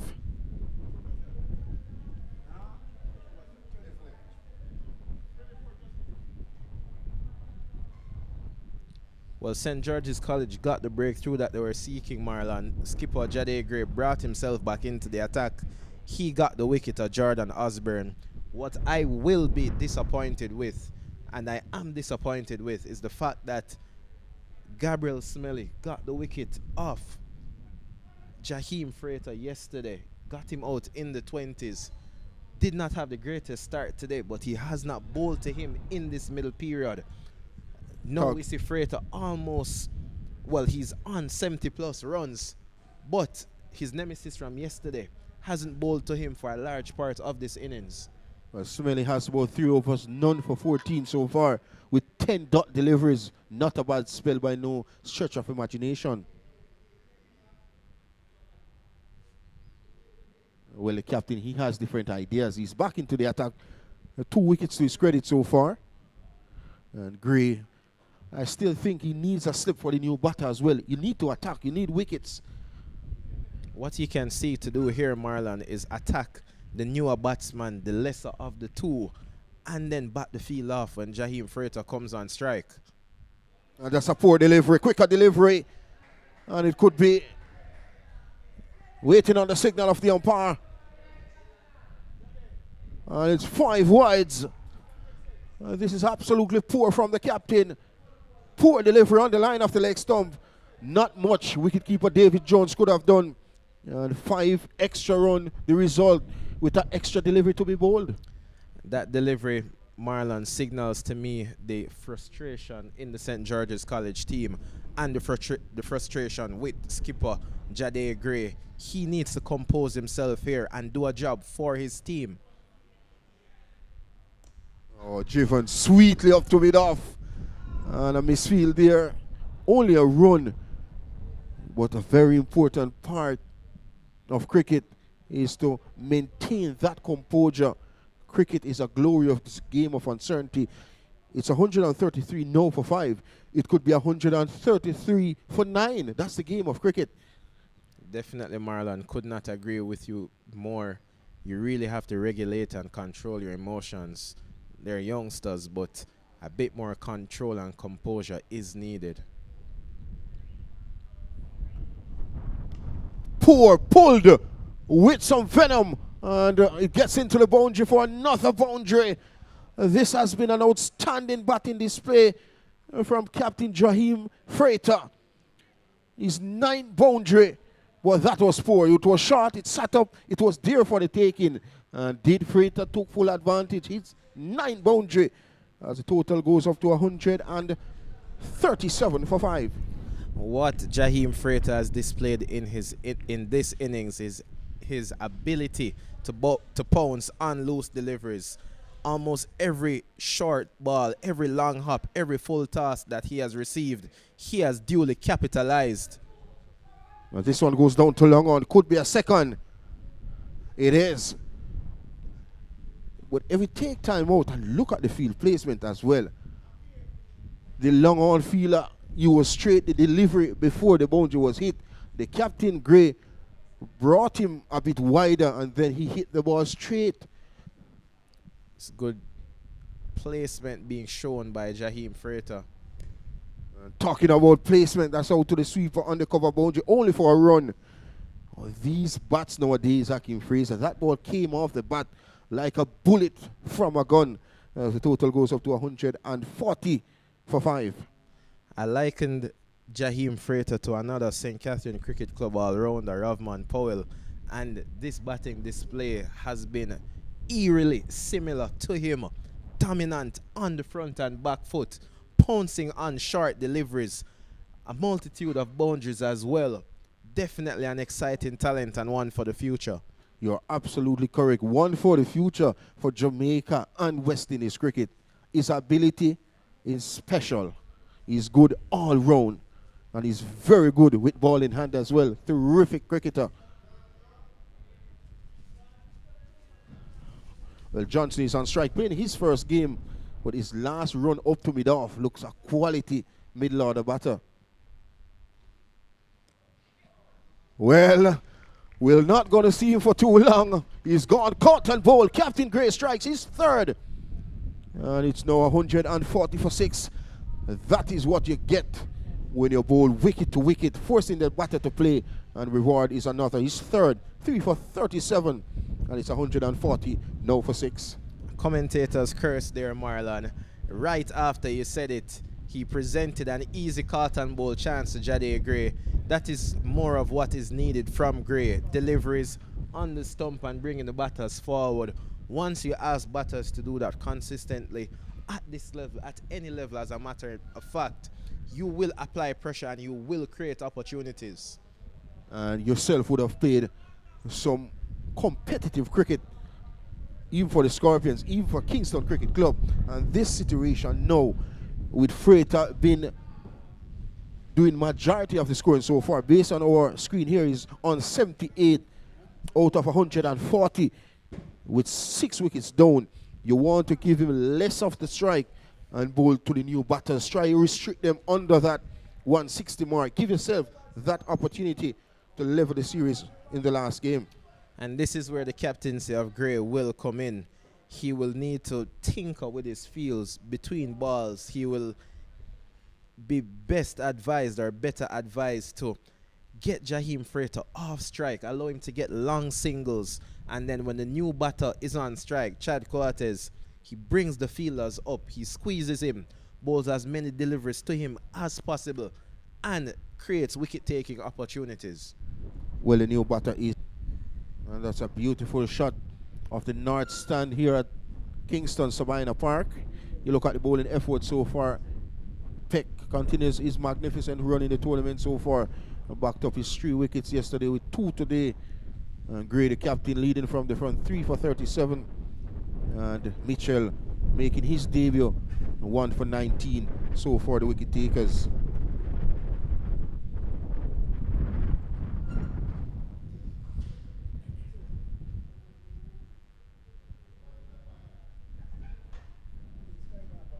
You asked for this man with ball in hand, and the captain heard you asking and issued the ball to the most prolific player in yesterday's game. A much needed change, Marlon. Probably a couple overs late, but you know, as they always say, better late than never. And can he brings that kick towards the ending of this first innings for St. Catherine High School. Still not out of the woods as yet. Still not out of the woods. You look at the batters to come. Not much batting to come as well. So this is the decided last 10 overs for St. George's College. And he'll be bowling to Freighter, who is in immense time at the wicket. This one is driven up to long off. Good bit of work by the fielder Edwards, and he does well. Only a run. As much deliveries to the new batter in quotes, who's yet to make a mark in the tournament so far. This is a great opportunity. A slip is needed, and 2 man is needed, catching on the offside as well. So too on the onside. I think this is an open field. The cover fielder is at the 30-yard circle with a new batter on strike. And point is on the boundary, deep backward point. This is poor from the captain, Gray. I agree with you. I agree with you, Marlon. A lot more pressure needs to be applied. They need fielders catching in close, and they need people restricting the single. They don't want to get Jaheim Freighter back on strike this early in the over.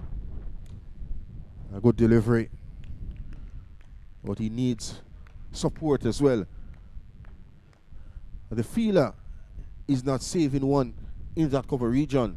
As an easy single, and you want to bowl less delivery to the captain, who's on some 79 runs. Oh, another delivery, good delivery, kept a bit low, but well done by the wicketkeeper David Jones on this occasion. And 2 dots in a row. This is what you want to see. Majority of the deliveries been bowled to the new batters. And I still think the captain needs to take some time, look at his field, get his field placement up to par. I agree with you, Marlon. You look at the fielders in the circle, and most of them are hovering just on the 30-yard circle. And wide spotted as well from umpire Williams. Another extra. And a sore point in the tournament so far. Extras continues to pile. Definitely, but what we've seen since the introduction of Smelly is a bit more control from that end. Just the wide a while ago and the single from Jaheim Freighter. Not a lot of runs conceded. He was their strike bowler yesterday, and I've been disappointed in how he has been utilized or underutilized today. And it's another good delivery. A load up field. Right a shot. And the new batter, the left-handed, Coates in some bother as well. And now the backward point has been brought up inside the 30-yard circle. But still the cover is on the 30-yard circle. It was a much-needed change in the field, but I still think the fielders in the circle can get a bit closer. And swinging across the line. Very risky. But he's struggling to get off the mark so far. Coates faced those 5 deliveries, and he yet to get off the mark so far. And only a run from the over so far with 5 legal deliveries. And at this point in the game, Marlon, it would make sense for St. George's College to back the field off now, give Coates a single, and then start the new over with him on strike. But another dot delivery is bowled by Gabriel Smelly. He did his part. He held up his end of the bargain. a tight over, a much needed tight over for St. George's College. Only a run came from it. The 26 comes to an end. It's 1-4-1 for 6. And he would have completed his 4 overs so far. Young Smiley. And none for 16. An economical spell given the context of the game. St. Catherine High scoring well above 5 runs per over. But then you have a bowler, a medium. Exactly. Good execution from him. Giant Freighter, 79. Just 21 runs away from becoming the first batter for 2026 to score a century in this abnormal cricket bonanza. What an outstanding competition this has been over the last 2 years, Hakeem. It's definitely a great competition. It's a great opportunity for these youngsters to display their talent. I think about my days playing in the Issa Grey Shield competition. Not a lot of recognition, not a lot of highlights. That school, Jamaica College, such an excellent school as well. Well, my days, I used to play for Homewood Technical High School.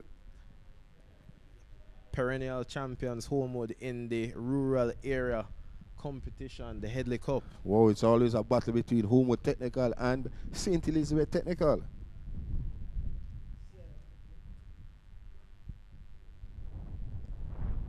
This one is whipped out of that square leg region. Yet another run.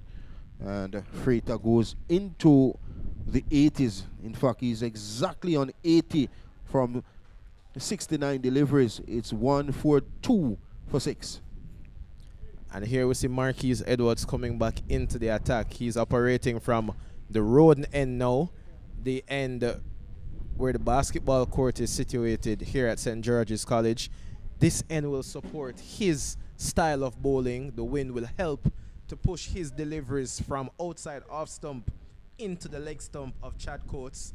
He is an off spinner by name and by name only. Most of the deliveries drift into the left-handed batters or away from the right-handers. So he should be duly suited operating from this end. What is good is a slip being implemented. No, this is excellent from the captain.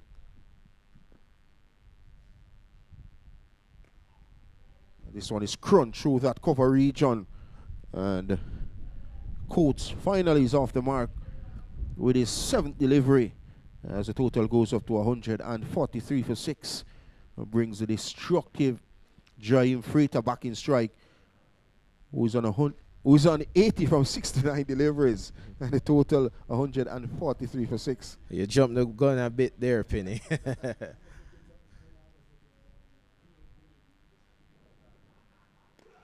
Well, I jumped the gun, so too is Jaim Freighter, his 2nd maximum. But a poor delivery from Edwards. It was short, it sat up on the line of the leg stump. And Freighter said, thank you very much. Look at the replay here. Hakeem, you could describe this shot. A clear show of power by Jaim Freighter. Poor delivery from Edwards. Short, slow, well down the leg side. But Freighter did well to hit that ball over backward square and over the ropes. He was hitting into that wind. And you know it would have required a bit more power, but well executed. The power of the man, Jaim Freighter. 2nd maximum. Just about 14 runs away from that 3-figure mark. And a slight adjustment been made now in the field as well. And the square goes out to deep backward square. There's a mid-wicket on the boundary. So too is long on and long off. And a sweeper on the cover boundary. Well, there's no chance of a century today or in this tournament for 2026. Because Jaim Freighter has been dismissed. Edwards strikes. Freighter has to go for a magnificent half-century. 86, 71 deliveries. 9 fours, 2 maximum. And this is what happened. Well, hold on here, Marlon. Hold on. Jaim Freighter gets another life here. It is a no ball.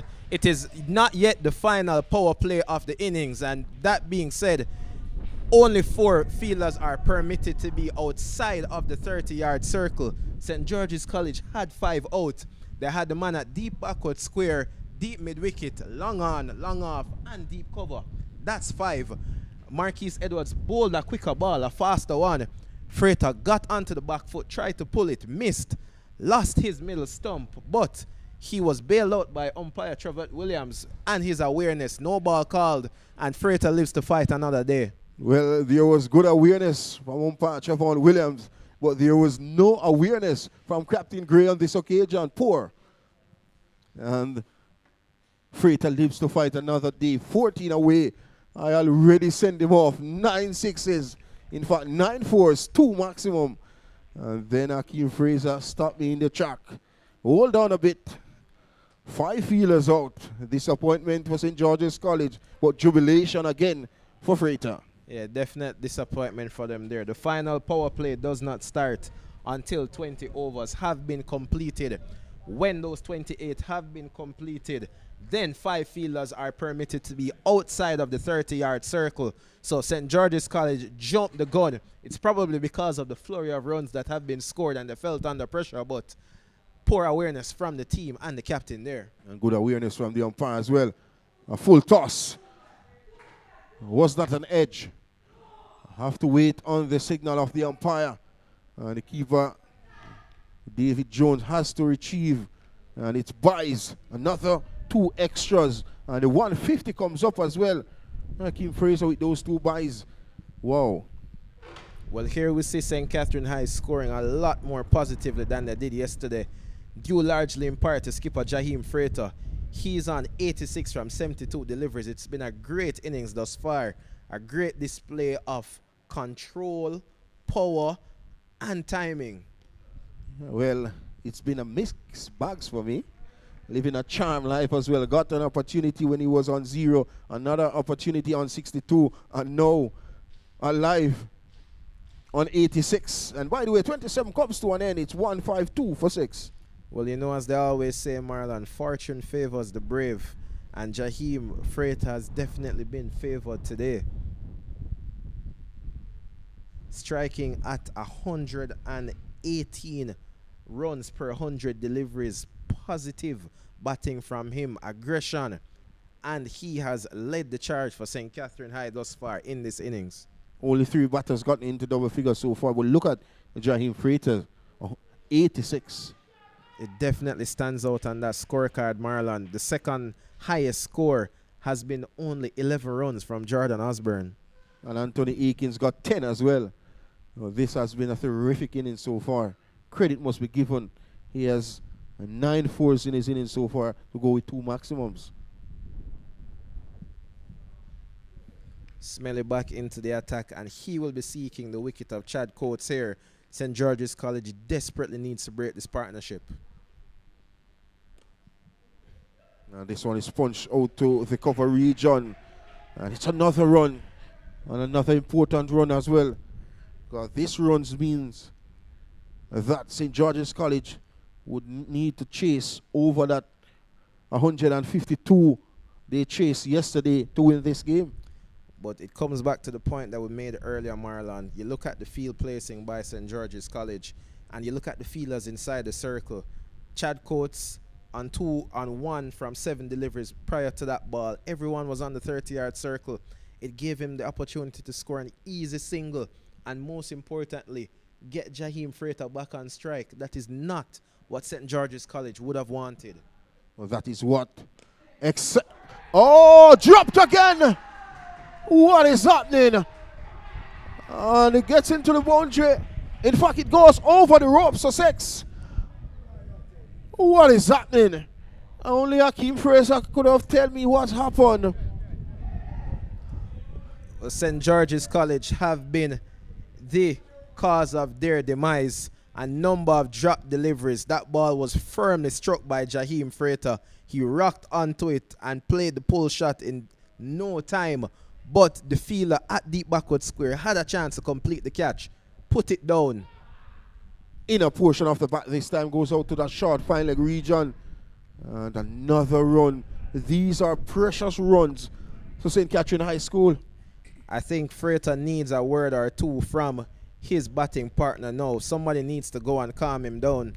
He is approaching the century. It would be a well-deserved one, but now we've seen 2 or 3 rushes of blood, and he can't afford to have that at this stage of his innings. He needs to compose himself and get back in control. There are a number of overs still remaining, 7.3 overs. That is 45 deliveries. He only needs 7 more runs. The St. Catherine High are at a comfortable score. Compose yourself, Jaheim, and get to the well-needed milestone. Excellent point, Hakeem Fraser. Even if he score a run, there you go, overthrows now. The crosser one, will they think about a second? They are back for a second easily. If he gets a run per over, he can get to that landmark of 100. He's well in control of things here, Marlon. No need for him to go overly aggressive like he has done for the last couple of overs. He's presented a number of chances now to the fielders. Just needs to rein things back in and compose himself and take control of his innings. And a player who is very fit as well. You look at his running between the wickets, he's hustling, and he's still not out of breath. And he's very humid at present. It is, and I think the team needs to tap into what's happening here, show some awareness, and get a glove or a drink out there to him. Remind him of the situation and get him to calm himself down. Another swing and a miss. Brilliant. A bit of feeling by the slip fielder. Seemed to be Peck. And by signal by umpire Williams. Another extra run, another extra, as the total goes up to 163 now for 6. It's been an indifferent display behind the gloves by David Jones. I think his glove work was good yesterday, but he has not really followed it up today. That is the issue that you have with youngsters, inconsistency. And he has definitely displayed that inconsistency and possibly a bit of fatigue. I think that's the key word, the fatigue on the wicketkeeper David Jones so far. Well, no doubt about it, that he's been a good keeper in the tournament so far, as this is another run out of that extra cover region. And the total goes up to 164 for 6. That completes over number 28. And Freighter is on 94 from 77 deliveries. And Coates is on 4. Approaching that milestone, what are your encouraging words to a young player with such amount of talent? At this stage, Marlon, I would just remind him that he has all the time in the world. He has done so well in the innings thus far. He's been in control for the most part, and he doesn't need to change much to get to the century. I would caution him, encourage him not to take too many undue risks at this stage. They're under no pressure to pick the scoring up, and acceleration in this innings from St. Catherine High would come largely in part from Jaheim Frater. So his presence at the end is important, and I would only be encouraging him to bat until the 35 overs are completed. Excellent point, and that what you said earlier about somebody needs to get some message out was delivered. He just got some message, got some cool drink of water as well, so he should be in for a treat with these last 7 overs. That's 42 legal deliveries plus extra. If there's extra, he's on course as well for that landmark of 150 if he calculates his innings perfectly well. Yeah, and there we saw the umpire signaling for the start of the final power play. In this power play, 5 fielders are permitted to be outside the 30-yard circle, which means that only 4 need to be inside of the 30-yard circle. Opportunity for the bowling team to defend and prevent boundaries. Well, that's magnificently played. And just dropping inside of the boundary. It's a boundary. It goes up to 98. But that was perfectly placed through that mid-wicket region. 4 runs. That was so well struck by Jaheim Frater. When the balls come off the middle of his bat, they almost have a different sound to all the other batters that have displayed their talent over the last 2 days. Such a unique ping coming from his ton bat. This one is driven up to Wideish long off. That's his 99th run. And the total goes up to 169 for 6. 1 run away from what would have been, would be a brilliant century. Good composure showed by Freighter. Got the boundary. 99 of 79 deliveries, a strike rate of 129, 14 fours. Excellent display of batting by the young man. In supreme control here. Serious ball striking from a youngster with some amount of potential, some amount of power as well. A swing and a miss. This time by Chad, beaten outside the arm stump. And Nathan McPherson, a young player, but he has come into his own. Dropped a few opportunities in the field of play, but his bowling effort has been remarkable. He has done himself no harm with the ball, Marlon. Has come under some pressure from Jaheim Freighter, but he has executed fairly well, in my opinion. The whole team shouts at Chad Coates and urges him to get back into his crease. There was no single on offer there to the best fielder on the St. George's College team, Rajay Peck. If anything, a while ago, if they attempted a run, it would have been the skipper, Jaheim Freighter, who would have been in danger. Run out on 99. Oh, he bowls this time. He deserves a wicket. And he gets a wicket, mid stump. Knock back. Nathan McPherson strike, his first of the tournament. And wicket number 7 loss by St. Catherine High School. In over number 29, it's 169 for 7. A very good bowling there from Nathan McPherson. He has been very full with his deliveries to Chad Coates. That was almost a full toss, turned into a Yorker. A bit stiff with the front foot. Needed to bend that front knee a bit more, get a bit lower. Then he could have pushed it down the ground, but he missed, and that ball dropped almost into the base of his stumps.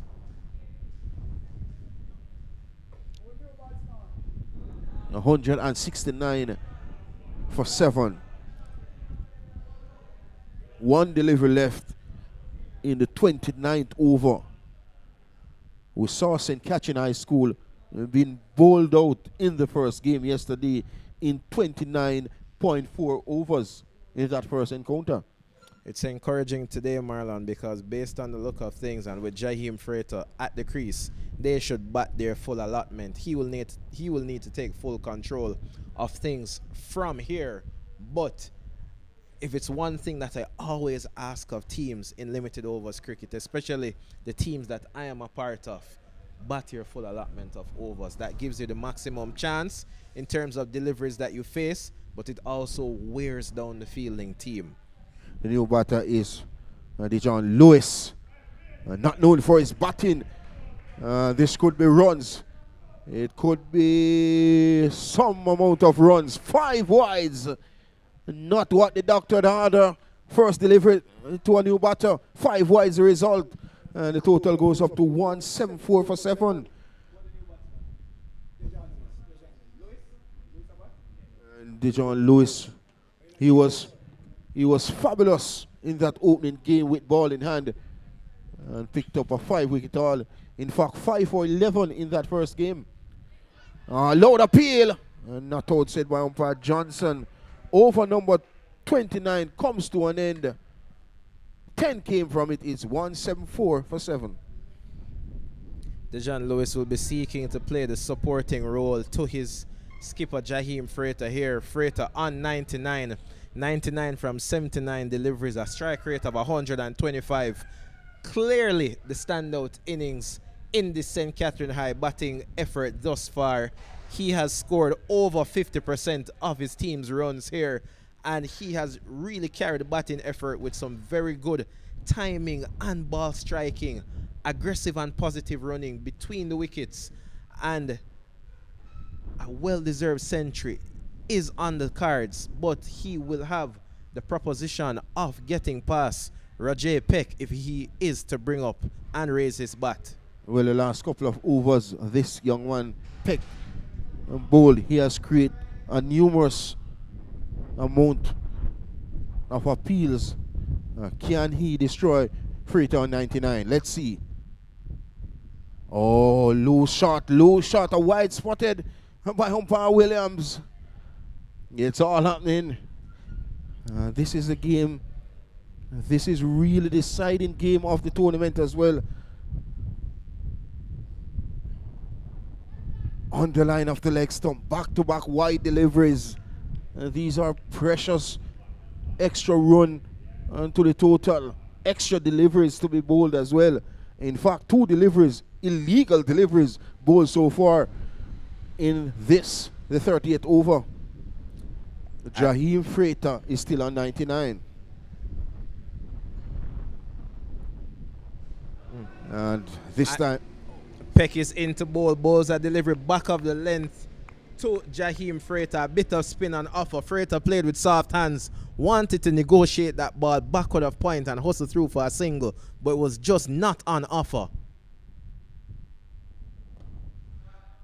And he's kept on 99, 4 dot deliveries in over number 30. Has he been bugged? Has he been feeling pressured? Is that the case? At this stage, Marlon, if I were St. George's College, I would bring a slip in. I would attack him a bit more.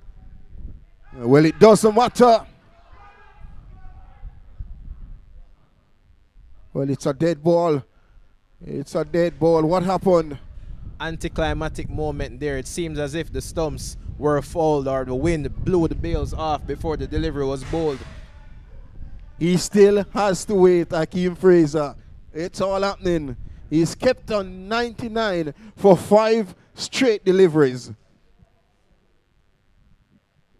Ladies and gentlemen, watching live, young Freighter is on 99, 3 maximum, 14 fours, 81 deliveries, and a strike rate of 122.22. Can we witness the first century of the abnormal cricket bonanza for 2026? We have to wait for another delivery. We have to wait, Akeem Fraser, for another delivery. Good pressure being applied here by St. George's College and Rajay Peck.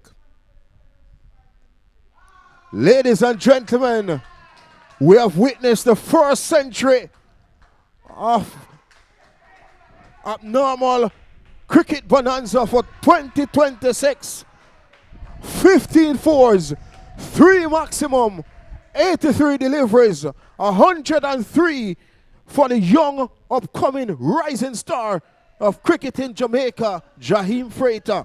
Ladies and gentlemen, witness 100 here at St. George's College. I'm extremely proud of the effort here by Jaheim Freighter. First century of the abnormal cricket bonanza. But what really has stood out to me is his ability to occupy the crease. The timing has been good. The ability to pounce on bad deliveries has been good. The rotation of strike has been good. But also the aggression in running between the wickets. Oftentimes people speak about your attitude and how you play the game and aggression. And aggression doesn't necessarily mean 6s, 4s, or being in banter with the other players, but it's about positive intent in all that you do, and he has clearly displayed that today. Another run. This time it's a bye as the total goes up to 100 and some error with the scoring. So I don't want to give you unofficially. It's 177 for 7. And what we know, Jaheim Freighter is on 103 from 84 deliveries. This one is left. And it's a wide delivery from Peck. 2 for 21 so far into his 6th over. 1 delivery left into his 6th. Peck has really struggled with his arm ball bowling from this Wilson end at the north. The wind supports it, but I think he's been pushing those deliveries far down the leg side, starting the balls 2 straight. And it's another wide, back-to-back wides. The total goes up to 183 for 7. And based on what we have seen on screen, they are in for that treat of getting over that 200 mark. It's disappointing to see wides on both sides of the wicket from Rajay Peck. He's a better bowler than what he is displaying here. I think he's been pressured. And another run towards that mid-wicket region. This is excellent running throughout the innings so far by this St. Catherine High School team. As the 38 comes to an end, it's 184 for 7. Well, I think the thinking by St. Catherine High School from here, Marlon, will be that they will approach the next 5 overs of the innings positively with skipper Jaheim Freighter on 103 runs. It really should be happy hour, or not happy hour, not happy hour, but happy probably 25 or so minutes, and he will be given the license to have a go and close this innings out positively. In terms of giving the license, he's already having a license. He's a captain, he's a leader of this bunch of players, and he has stood out in the second game. Had a start in the first game, went for 29, out a bit soft, came back in this second game, the crucial game, and he has shown his class and his ability.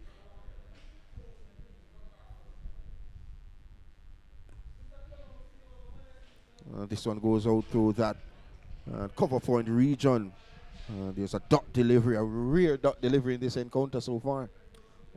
What has been encouraging about the knock by Jaheim Freighter thus far for me, Marlon, is the fact that he identified yesterday his need to play big innings for himself and for his school, and his need to convert the starts. And no better way to do that than to follow up after making a statement like that by scoring a century on the very next day, the very next opportunity.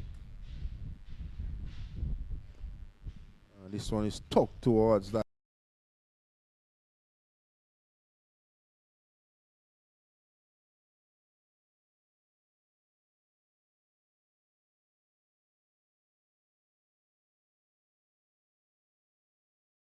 Best chance of maximizing on their score.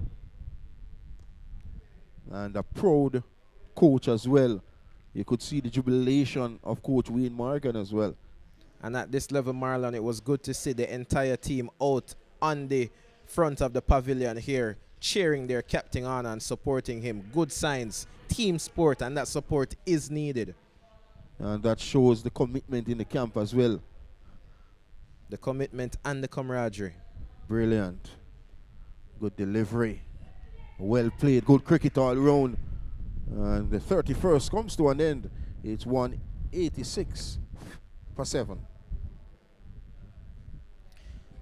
St. George's College will be seeking to close out strong here. Only 4 overs remaining in the game. They'll be trying to restrict St. Catherine High for less than 210 or so. All is not lost for them. They need to keep the score as low as they possibly can. They need good execution, good fielding, and good catching to take place in this final phase of the innings. As we see Gabriel Smelly coming back into the attack. He has been a good bowler for them over the past 2 days. A bit unfortunate today not to pick up any wickets, but he has bowled with good control. This one is punch off the back foot out to that long off region, and another run brings the total up to 187 for 7 and brings Jaheim Freighter up to 105 from 86 deliveries. Dejan Lewis pretty much playing the supporting role here to his captain, much like he did yesterday with Jordan Osborne. He just needs to stay here and get the strike to Jaheim Freighter as often as possible and allow his captain to do the work. Full delivery outside the off stump. No shot offered by Lewis, and a bit of football skills by the wicketkeeper Jones. We can hear Coach Morgan shouting to Dejan Lewis there, reminding him of his role to rotate the strike and get the skipper back on strike. And a good delivery, play and a miss. Separate and apart from that wickets column. He has bowled extremely well. None for 27 into his 6. None for 27 with a drop chance of Jaheim Freighter as well. I think he's been a bit unfortunate not to pick up a wicket today. He's operated well throughout the 2 days. And a wide delivery this time around, spotted by umpire Williams, the man from Kingston, the hills of St. Andrew as well. Very, very good umpiring. The umpiring in the tournament has been fabulous, Hakeem. Definitely. Umpire Williams, former Papine High cricket captain and GC Foster College representative. This one is tucked towards the onside. It's another run. And he's doing umpire since 1982 as well. Over 44 years of umpiring. Yeah, umpire Johnson is very experienced, and umpire Williams has been around the umpiring circuit for probably the last 4 or so years now. Driven straight down the ground and out to that mid-on area. It's another run. All singles in this over so far. No boundaries so far.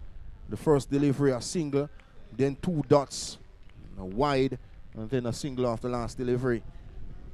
It's good execution by Smelly here at the death, closing out the innings for St. George's. And it's another run.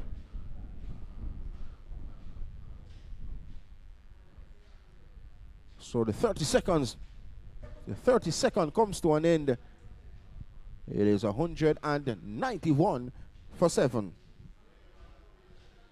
The run rate in this encounter has been over 5 throughout the game so far.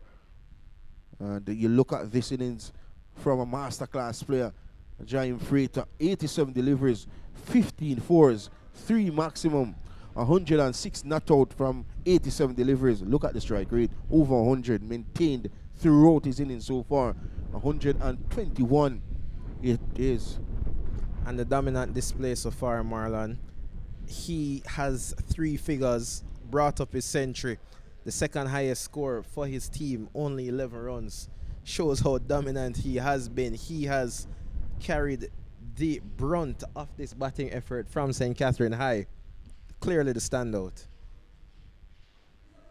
Hitting across the line, a low appeal, give on. The dreaded finger of umpire Johnson has been raised. McPherson picks up a second. He has figures of 2 for 24 into his 6. And wicket number 8 lost in the 33rd over. In fact, 32.1. It's 191 for 8. Dejan Lewis removed there, Marlon. Tried going across the line of the ball, trying to work that ball into the leg side, into the mid-wicket region, and get off strike to give skipper Jaheim Freighter the strike and the bulk of the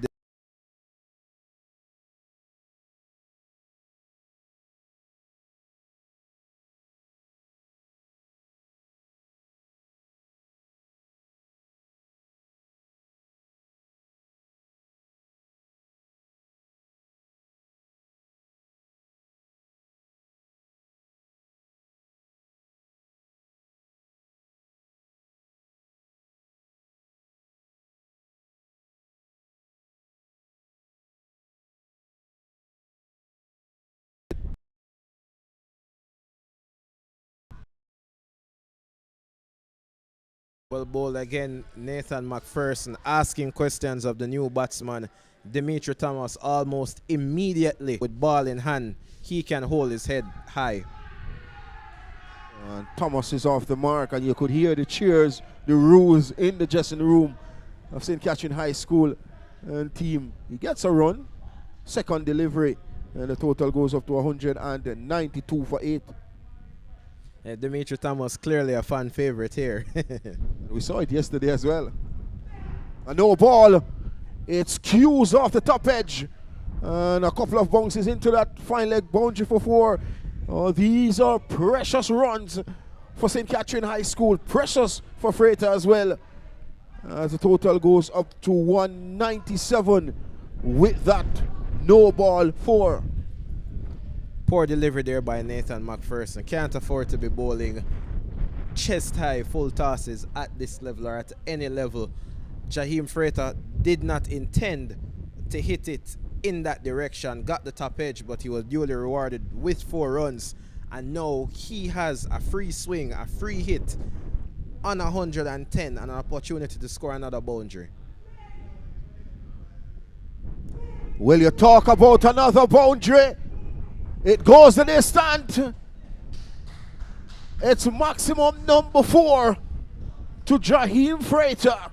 And the 200 comes up with that shot as well. You could describe that shot, Akeem Fraser. That is an almighty display of power, Marlon. You think about this field here at Emmett Park, that ball was hit directly into the wind. It had a great challenge getting through that and getting beyond the rope. But such is the power and the timing of the man, of Jaheim Freighter. He was able to hit that delivery from Nathan McPherson over the wide long on region for the full-on maximum 6 runs off the free hit. That's how he plays. He can be very destructive. And he can simply change a bowler's figures in seconds.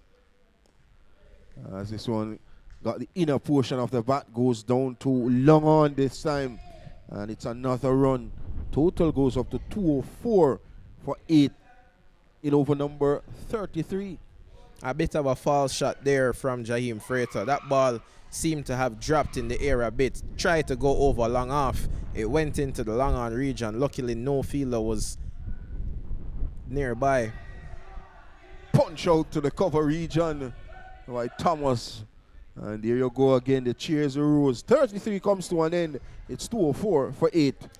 Every delivery faced by Dimitri Thomas is met by great support from his St. Catherine High teammates. Clearly a favorite.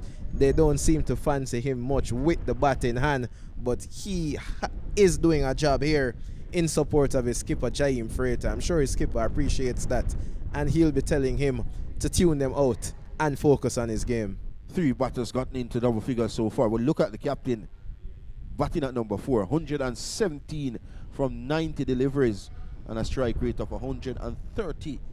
Quite brilliant from a young prospect of Jamaica and West Indies cricket. Very good batting by Jaheim Freighter. I've been very impressed. Definitely not the full package as yet, Marlon. You don't expect that at this age and stage. A couple things for him to polish up on. But that being said, nothing to be taken away from his execution and performance here today. Whoa, shot on job. A shot of authority from Jaheim Freighter. Maximum number 5. Well, look at that. That's outstanding from the big man. I told you that he reminds me of another all-rounder from St. Catherine, Marlon. He reminds me of Ravman Powell. And when you look at execution like that, it's hard to question it. That was struck with immense power over the mid-wicket region. Smelly is operating from this Wilson end at the north. He is not favored with a big leg side boundary. The leg side boundary here is the smallest one.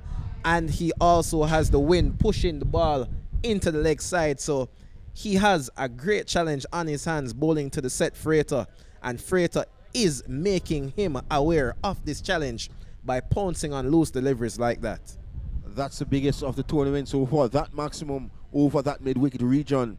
The 5th of the innings so far for young Jaheim Freighter. 16 fours and a strike rate of 135. Outstanding from a star. We speak about costly misses often, Marlon, but we must be reminded that Nathan McPherson missed an opportunity to take a catch off Jaheim Freighter when he was on 0. This one driven through that long off region, and a poor effort from Edwards, and another boundary. He's 17-4 of the innings. Well, look at that shot. Not power, just caressed. And long off stood no chance. Beautiful shot from Jaheim Freighter. Stark contrast there, Marlon, to the shot before. The shot before was all about power, hitting through the leg side. This drive now through wide long off was all about timing and placement. Didn't try to overhit it, did not break his wrist, and did not allow the bottom hand to take over in the execution. And it's another execution. It goes down to that widest third man region only for a run. And I think he missed out on a freebie outside the line of the off stump. Definitely there. He will be ruining an opportunity missed. I'm sure he probably thought that he could have carved that ball out to the deep extra cover boundary. That being said, he has done the lion's share of scoring in this innings at 128, still with 9 legal deliveries left in this innings. And a good delivery. A good delivery. He has, as I mentioned, 8 deliveries now. Can he get to that milestone of 150? He has the ability, he has the power, but can he provide the goods to get to that landmark? Definitely think he has the ability. It's just about him getting the opportunity to face maximum deliveries. Well, if I'm the captain, I am at the wicket. I should be the one demanding the cricket. I want my 150.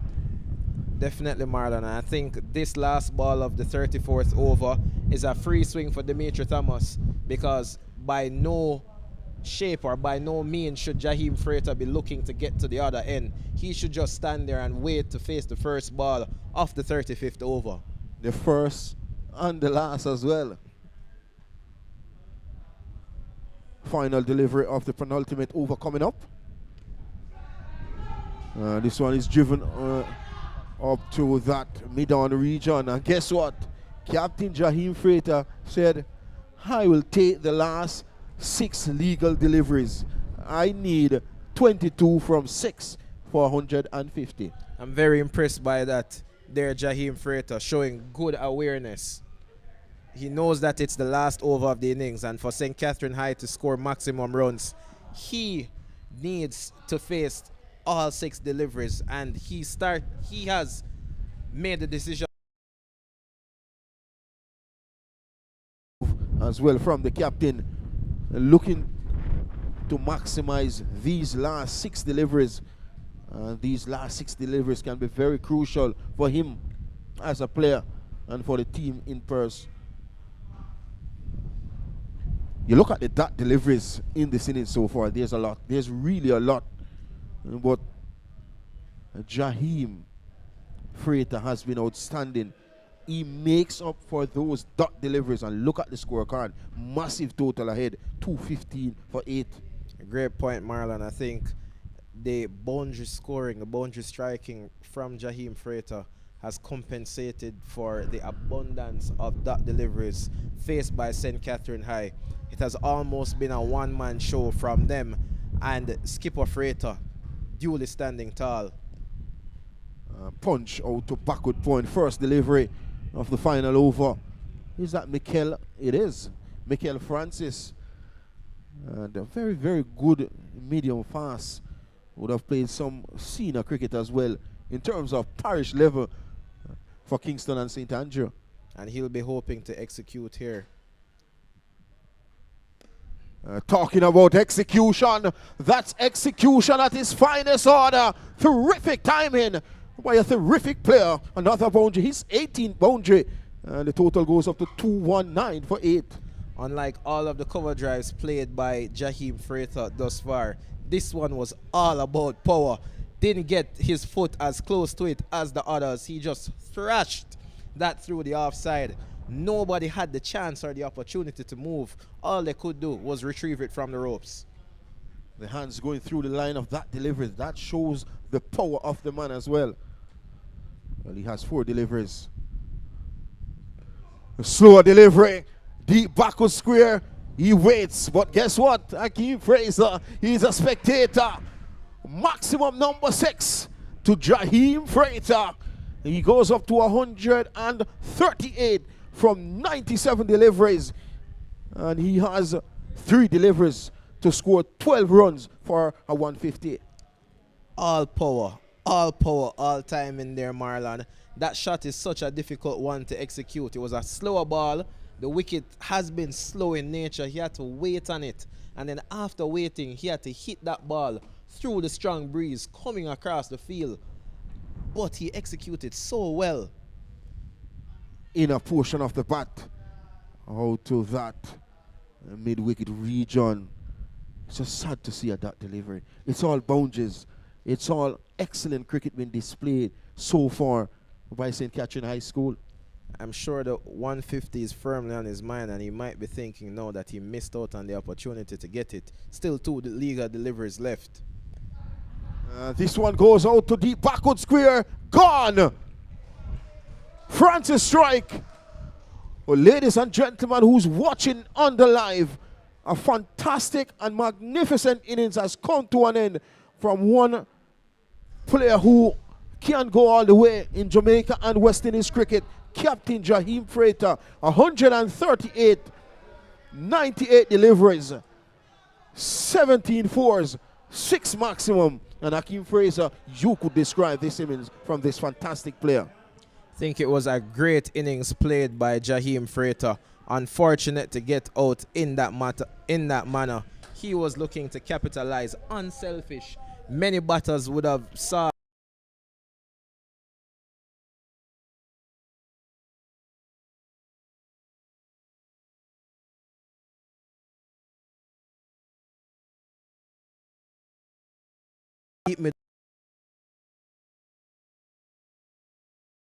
the character of the young man. Great innings, great display of timing and ball striking, exciting all-round talent for the future of cricket in Jamaica and the region on a whole. I tell you what, it's a well-judged catch at the backward square as well. Not an easy catch to take, but 225, a massive total in 35 overs. We saw St. George's College dismiss for 85 in that first game yesterday, and this is a massive total, and this is the title ahead. And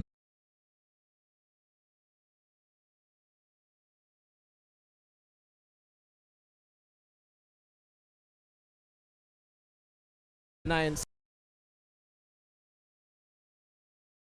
far. Great batting from them, led by skipper Jaheim Freighter, and I'm sure Coach Morgan is delighted with the display from his team. so 138, 98 deliveries, and look at the second best to him, 11 from Jordan Osborne. Akins got up to 10, and Lawrence got up to 7. But look at the bowling effort, expensive, a great 3 for 37. And the man who stole the show yesterday picked up 3 yesterday, 2 today, Peck 2 for 23. And young Nathan McPherson, he was brilliant, 2 for 37. And Mitchell, very expensive, 1 for 19. Well, look at the scores, 225 for 9. They need 226 in 35 overs. In fact, 210 legal deliveries. Massive hacks. Massive ask for St. George's College. They will be disappointed with their bowling display and also their display in the field. A number of chances put down, a number of misfields, and it has put them under immense pressure here. They need a win here to tie this abnormal cricket bonanza best of 2 series. St. Catherine High, Marlon, at this stage, firmly in the driver's seat. You're absolutely correct. Former Jamaica Scorpion all-rounder Hakeem Fraser. And we'll take a break, and we'll be back in another 35 minutes for the reply of the St. George's innings. Stay tuned.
And we are back for the reply of St. George's College in the second innings of day 2 of the abnormal cricket bonanza here at Emmett Park, St. George's College.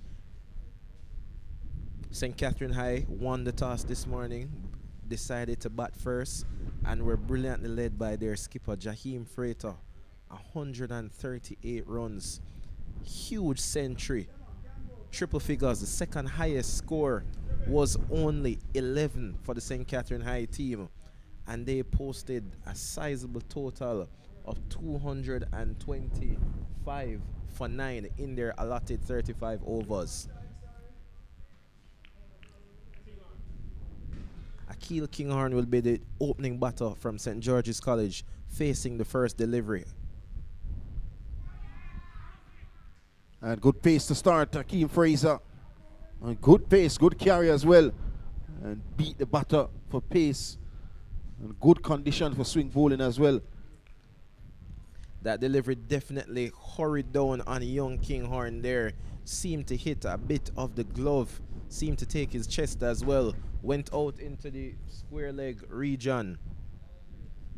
Well, 2 new openers in today for St. George's College. I think yesterday we saw the captain for yesterday's game, Francis, open batting. A new pair. Can they provide the goods that is needed for St. George's College?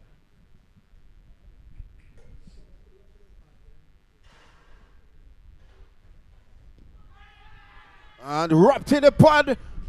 And a gunner. First delivery. And a wicket with the second delivery of the innings. And the batter standing his ground and trying to show the umpire something. But what is good is a wicket for St. Catherine High School. Maybe Akeem Fraser just missing the leg stump. But my producer will give us a shot of this replay.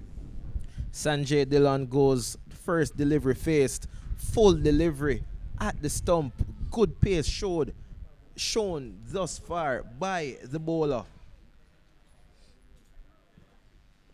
Marvin Johnson, I believe, from the St. Catherine High School, generating a good amount of pace here. Did not see him featuring with the ball yesterday, but he has charged in from the Wilson end in the north and has generated good pace in his 2 deliveries thus far. Full, fast, accurate, and got the result done for St. Catherine High School.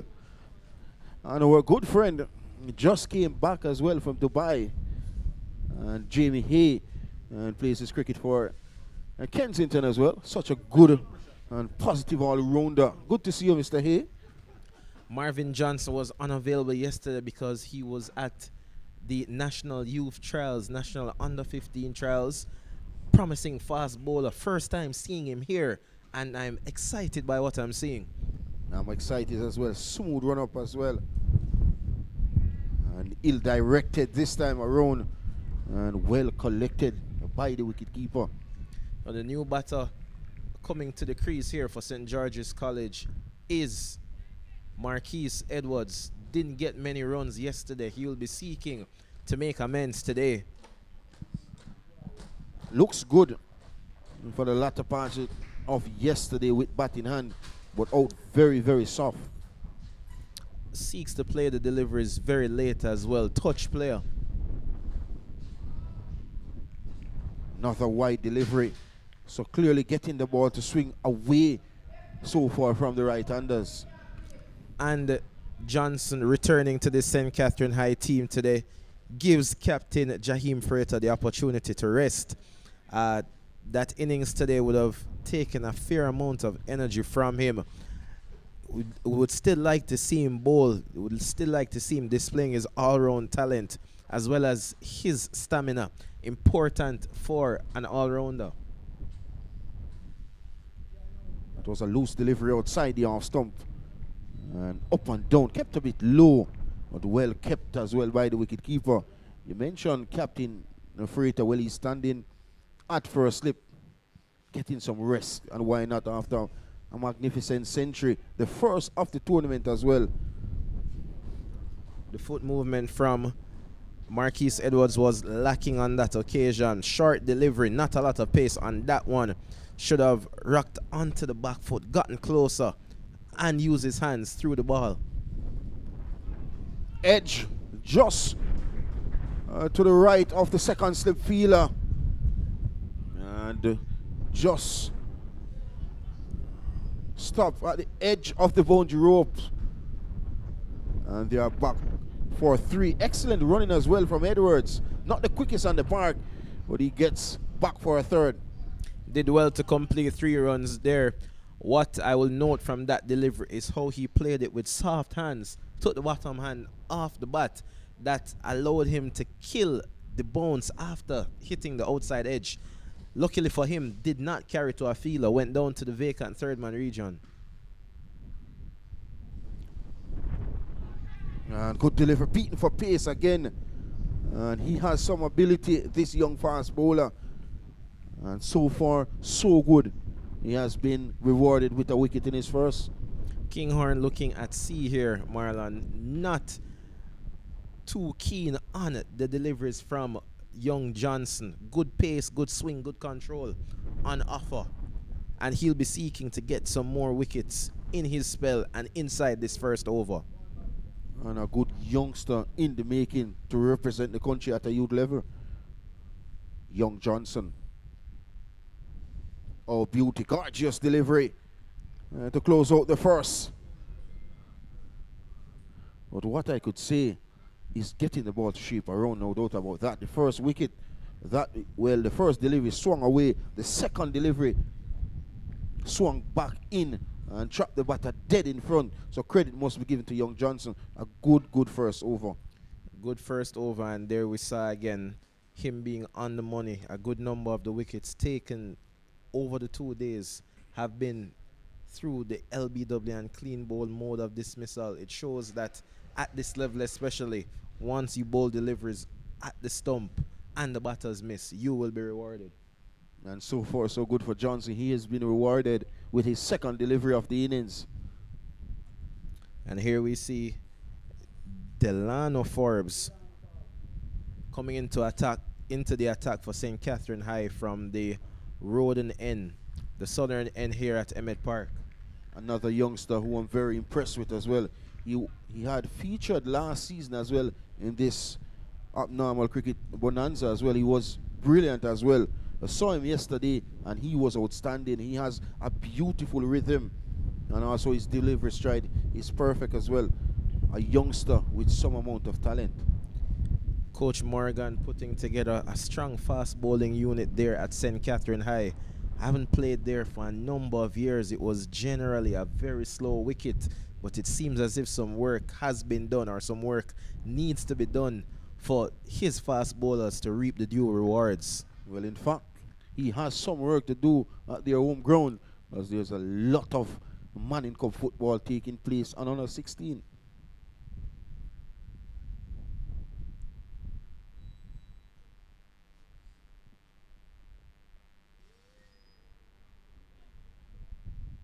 Well, he starts with a poor delivery. Forbes 5 wides the result. And the total goes up to 10 for 1. That's just a poor delivery, Akeem Fraser. That was uncharacteristic of young Delano Forbes. Really gave the wicketkeeper no chance there. Booming outswinger, but well off the mark. The man at first slip had to take evasive action. And it didn't got up from it left the hands of Forbes either. Poor delivery to start, but what we've seen, both fast bowlers getting the ball to shape away from the right-handers.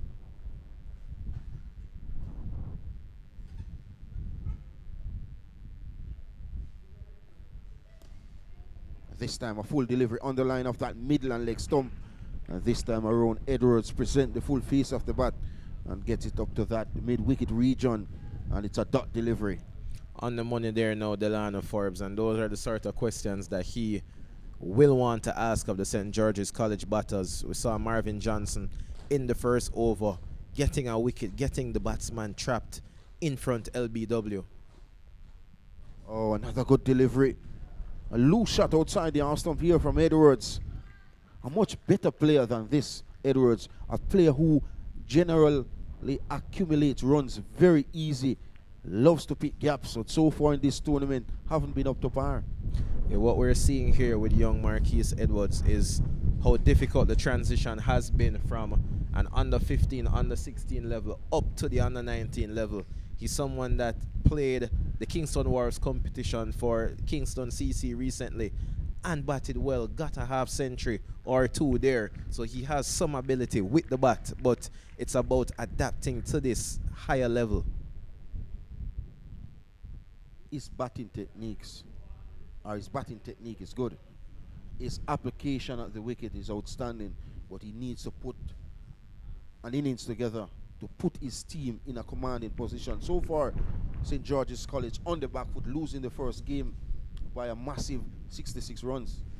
Yeah, he would be better served spending some time at the wicket here, getting his foot close to deliveries, beaten outside the off stump there again by Delano Forbes. Delano Forbes has not shown the ability thus far to be able to bowl the in swing or the delivery that comes back at the stump, or even the one that maintains the line. So Marquise Edwards could look at exploring, changing his guard, getting closer to the middle stump, middle and off stump, so he can get closer to those out swingers and then find scoring opportunities.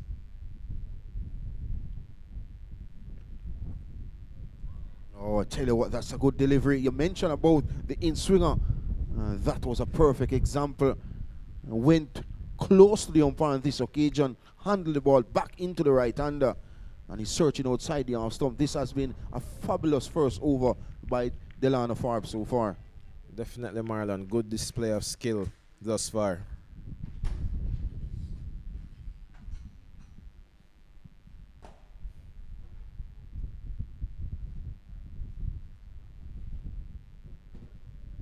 Another good delivery.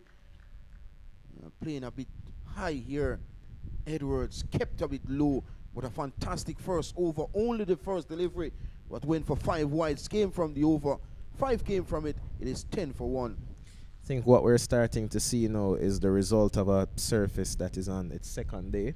The bounce has not been as consistent at the start of the second innings. Also, young Delano Forbes not blessed with a lot of height, skiddy bowler, and it will be something for the batters to pay attention to. Well, both bowlers so far has been very, very good. You look at their rhythm, very good. And the dot percentage of dot deliveries continues in this inning so far. 10 in this inning so far from 12 deliveries. High percentage of dot balls, good accuracy shown. The only sore point for me from a St. Catherine High perspective is that enough deliveries have not been aimed at the wicket. Marvin Johnson to continue in the national under 15 Charles as well. As I mentioned, he was out yesterday due to Charles, and such an effective fast bowler. Strikes in his first. Can he repeat that in his second?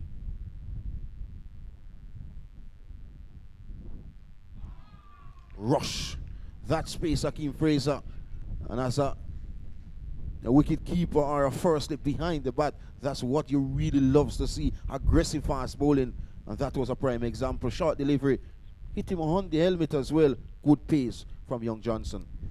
What's encouraging from young Johnson as well is his ability to get deliveries up and around the chest and neck of the batters. He bowled a short ball like that in the first over, and he has not been shy in bowling it again here. Another gorgeous delivery, beaten outside the arm stump, but he should be pumped. Invited to a national charge at an under 15 level, coming back to participate in a competition, you should be pumped. Definitely, and I think what a competition like this, an opportunity presented by the Abnormal production host, the Abnormal Cricket Bonanza here, it gives youngsters like Marvin Johnson opportunity to display their talent and what they're about, and he's showcasing his pace here. Another good delivery, driven out to that cover region, excellent point. We saw some good players that came through this Abnormal Cricket Bonanza who have represent Jamaica at an under 15, under 17, even at an under 19 level. And a prime example, that young leg spinner who was represent the Scorpions at a senior level, Tamari Redwood. Definitely, Marlon. Opportunities for a lot of talented youngsters in and around the urban area. And you would hope that this competition grows from strength to strength. And next year we could possibly see teams coming in from the rural Headley Cup to participate in this competition. And that would be really good to see the likes of St. Elizabeth Technical, who's demanding cricket in that countryside, the likes of a Homewood Technical, a Manchester High School, and back in that St. Mary area, Taki High School. Definitely would all bode well for the growth and the future of cricket in the country. Youngsters getting the opportunity to play and display their talent. Oh, another good delivery. This has been a fabulous spell of bowling so far from Marvin Johnson, playing his first game of the tournament. And boy, oh boy, we're getting pace, we're getting bounce, and we're also getting swing. Definitely good skill set shown by Marvin Johnson here. There are a number of coaches that I've worked with throughout the years that have often said that they are not excited by the opening spell of fast bowlers. They want to see them at the end of the day when there's mileage on the legs. I'm interested to see how young Johnson will come back after this opening spell. Well, we have seen a magnificent second over from Marvin Johnson comes to an end. It's a maiden, and it's now 10 for 1. St. Catherine High will be happy with the start that they've gotten here. A massive task, a massive ask for St. George's College to chase this total down. St. Catherine High have struck early. They removed one of the openers already, and they'll be seeking to take wickets at regular intervals as they see to uproot the St. George's College batting effort. And credit must be given to the captain of St. Catherine High School as well. That's Freita, amassing 167 runs in the tournament and an average of 84, including 1 half century and a best. Well, in fact, 100 and a best of 138 that came in the final game of the tournament. Definitely, it was a top batting display from Jaheim Freita. Completely dominated the effort from St. Catherine High School, led from the front, led as the captain and the national youth representative, showed his class to all here today. Oh, another delivery and another big booming drive. And based on the approach we have seen so far from Edwards, with Forbes getting the ball to shape away from the right-handed Edwards, I think a second slip is needed. Definitely, second slip would come into the game here. You look at the approach from Edwards, he is throwing his arms at the deliveries outside off stump, not a lot of foot movement, and the percentage chance for him to make good contact is very low at this point. This delivery back of a length, he's solid in defense. You look at the difference. When the deliveries are up, he tends to struggle on the front foot, but when it's back of a length, he's solid in defense. Definitely, back of a length makes it a lot easier here. When you ask the batters to stride out and get forward, that is where the real questions are asked, and that's where a challenge is presented. Still a slip, a backward point, cover, extra cover, and mid-on and mid-off. A square leg waiting as well. And here you go again, another brilliant delivery from Delano Forbes. And yet again, searching outside the arm stump is Edwards. What I'll take away from this, Marlon, is that every time Marquise Edwards goes forward and attempts to play a drive, you see the bat ending up almost behind his head. It is a concerted effort to play an aggressive drive. Openers will often tell you that it is very difficult to play the new ball in that fashion. You have to play it a bit later. You have to play it under your eyes and with softer hands. And Edwards would be better suited trying to play a firm push as opposed to a full-blooded drive. And a good delivery out to backward point. Quick single. It could be a chance. And the non-striker, Kinghorn, was slow to react. And that breaks the drought. It was 9 dot deliveries from 9 deliveries. But a run off the 10 delivery as the total goes up to 11 for 1. Marquise Edwards made contact with that and he took off almost immediately. Definitely happy to get some bat and ball. It's been a struggle for him. Ill-advised single, I would say, a bit not a great effort there at backward points. The man there a bit slow to get in and attack the ball and then effect the throw to the keeper. But all is well that ends well for St. George's College. It's been a real struggle in both games when it comes on to rotation of the strike from St. George's College. Another dot delivery, beaten Kinghorn outside the arm stump. And yet again, the batters so far not been able to rotate the strike outside the arm stump. Always been a bother for St. George's batting lineup. Definitely, I think the batters here would be better served with some drop and run cricket. They really need to just make contact and rotate the strike. Look at scoring in that way until they get real loose deliveries. They haven't gotten many thus far. Edge flew on down to that backward point boundary for 4. A welcome boundary, Akeem Fraser. And it took them some 18 deliveries before a boundary. Well, the last 12 deliveries, 5 runs scored. Well, that was a brilliant delivery. Outer portion of the bat phone, and it flew away down to the backward point boundary for 4. Well, that was always on the cards with the outswingers that Delano Forbes was bowling.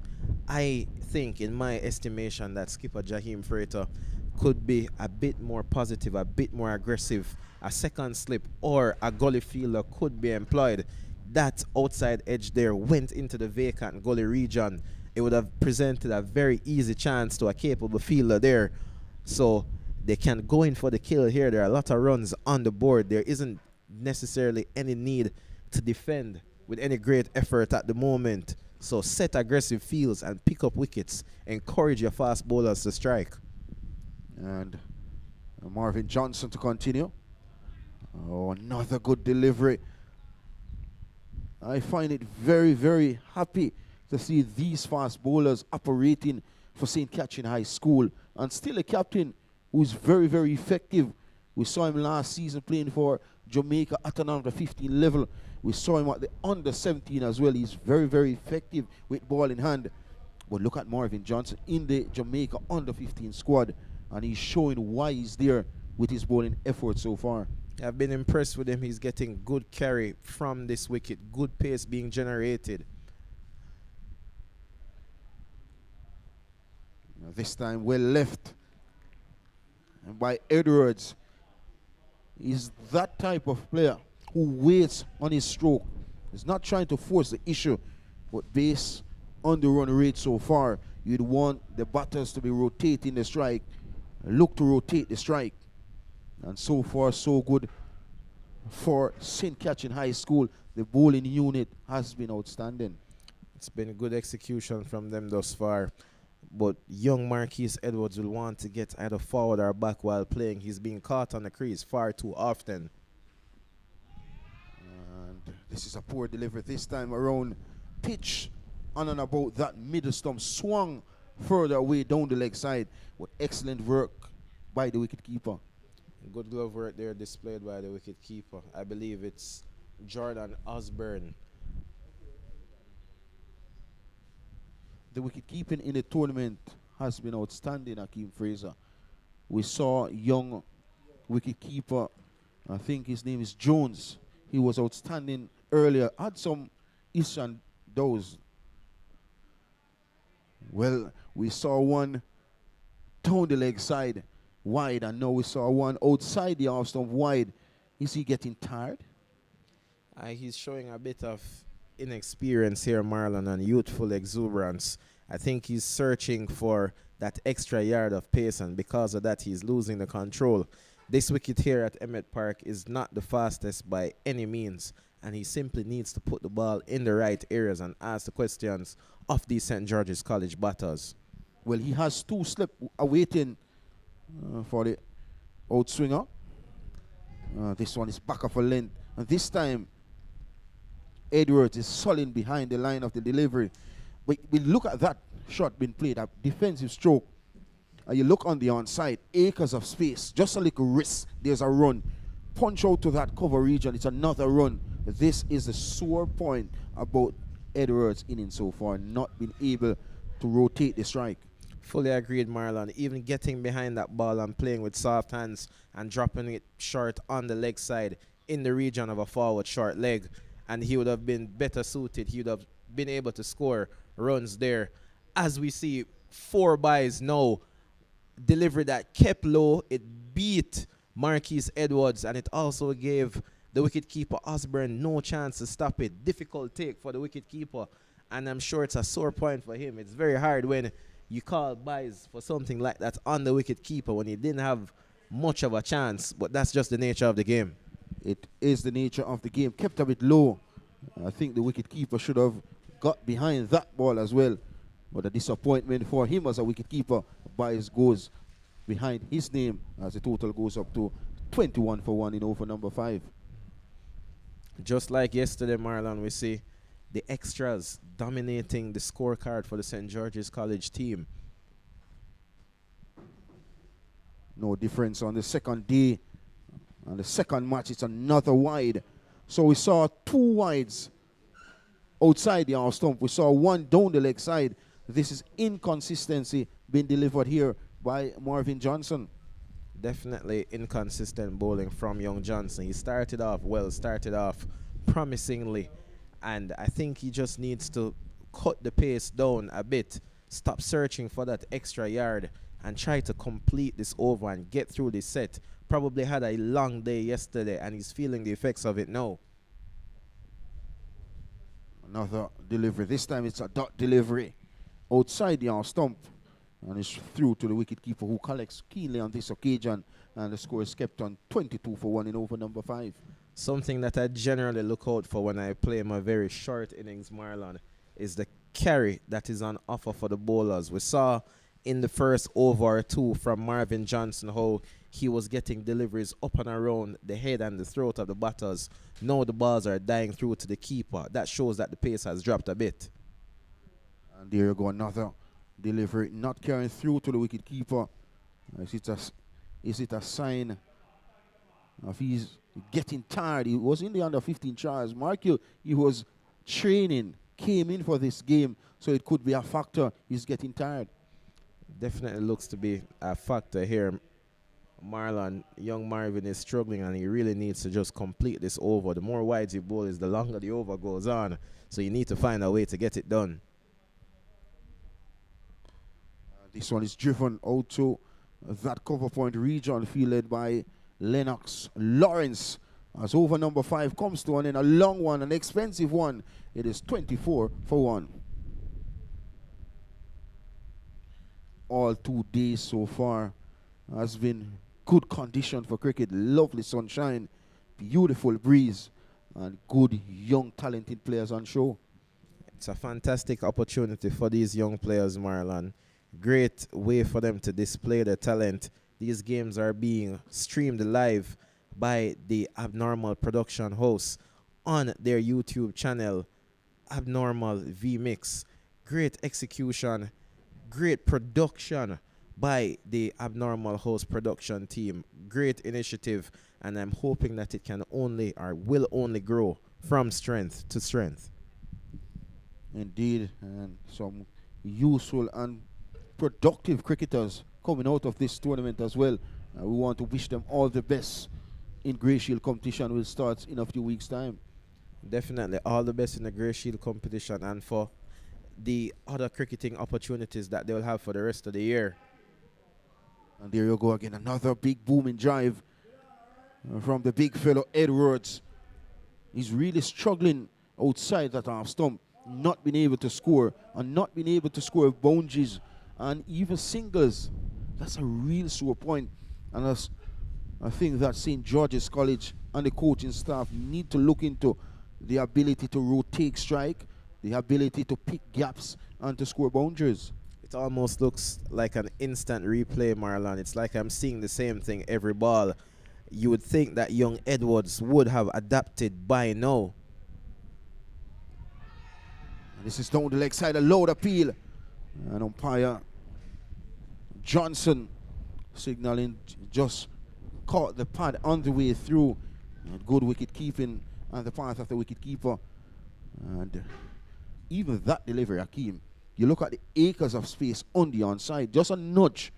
And there's a single offered to the right of square leg or even to the left, and a vacant mid-wicket area, wide gaps on the field of play. It's interesting there, Marlon. He almost did not attempt to play that shot, as we see it there again. He's been struggling outside off, but why not play at the deliveries outside leg? They're free scoring opportunities. Very difficult for you to get out, especially on a field where there are few fielders on the leg side. But wide ball again there from Delano Forbes, straying in line, rarity from him. He'll be disappointed by that, but it's probably him aiming at the stumps now and trying to get some success and a wicket in the column.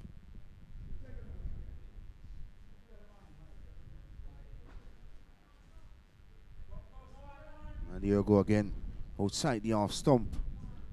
And clearly the wicket not coming through as you'd like. A wide signal. Umpire Johnson.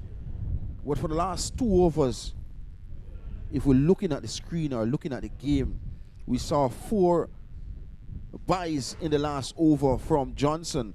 And no, so far 2 wides in this over delivered by Forbes. A lot of extras here, lack of discipline from St. Catherine High. Definitely a sore point for them. Coach Morgan will be disappointed in that. And there, Delano Forbes strikes, gets some success, bowls Akil Kinghorn comprehensively. Delivery angled and aimed at the stump. No swing on offer. Beat the batter, all ends up. Was not tight in defense. Defense was breached through the gate, I would say. And Delano Forbes has some success. St. George's College, no, 27 for 2. I think that was a setup.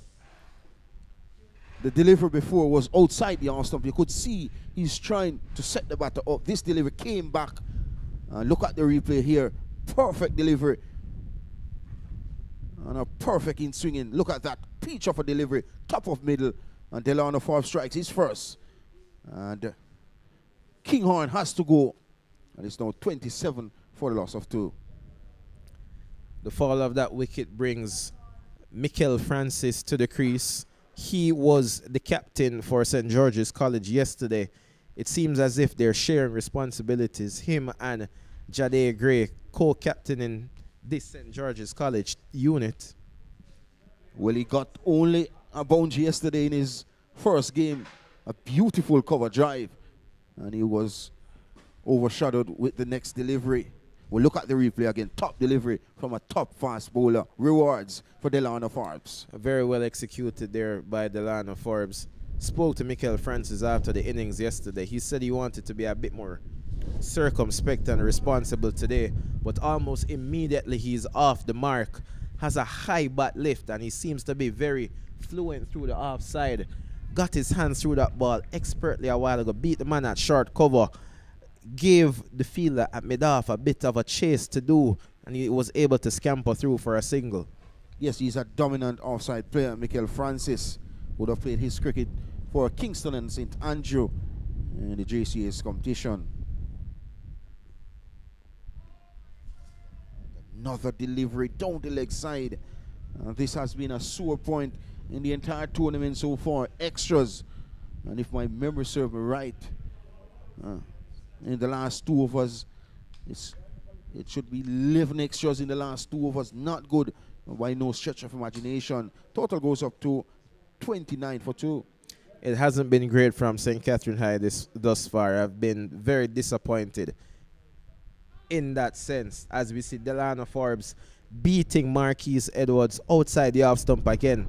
That delivery was short in nature. It required a cut shot to be played. Edwards incorrectly was on the front foot trying to cut or almost slap that ball through the offside. If he had used the correct foot movement and got onto his back foot, he would have gotten closer to that delivery and it would have allowed him to execute the shot properly and get a better result. You're absolutely correct, Akeem Fraser. But just the hands going across. No transfer of the weight towards the ball. And that has been a sore point for Edwards so far in this encounter. This time, Delano Forbes not delivering. And you look at the scorecard, you look at the approach we have seen from the home team, St. George's College. Not a lot of boundaries, not a lot of singles, but a team that has great potential, a rebuilding team, but still need the armory to provide the goods. Definitely, Marlon, I agree. There's a lot of potential there. There's raw material to work with. But what they will have to do is strengthen the basics. They're not blessed with boundary hitters. They have to become a team that is better at rotating the strike and scoring singles. You think about the top batters or the recognized batters that they have.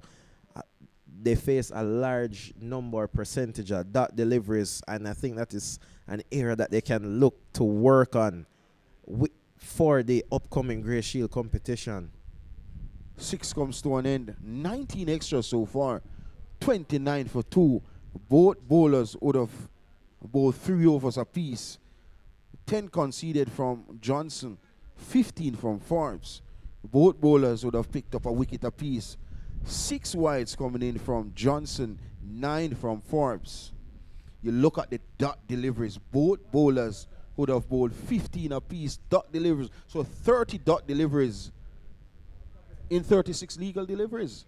It's an incredible the dot ball percentage there, Marlon. That dot ball percentage is almost at, it's above 80%. I would say that is a high percentage. Very high. For a limited overs game here. It shows that a lot of work needs to be done. As we see Dejan Lewis coming into the attack here. He picked up 5 wickets yesterday, and he will be seeking to have the same sort of impact here today. Well, in fact, all 5 wickets he took yesterday was from that end. And in fact, 5 for 11 he picked up yesterday as well. I like the look of the John Lewis, Marlon. Tall off spinner, gives the ball some air, extracts a lot of turn from the surface, fairly accurate, and he asks good questions off the batters. Exciting young talent. And no doubt about that, you're an excited off spinner as well yourself. Hakeem Fraser would have done just for Kingston Cricket Club and also Jamaica Scorpions. And you're starting your cricket career at your high school, Jamaica College. Yeah, I'm excited by the similarities, Marlon, and that's why I'm excited to see young Lewis bowl here.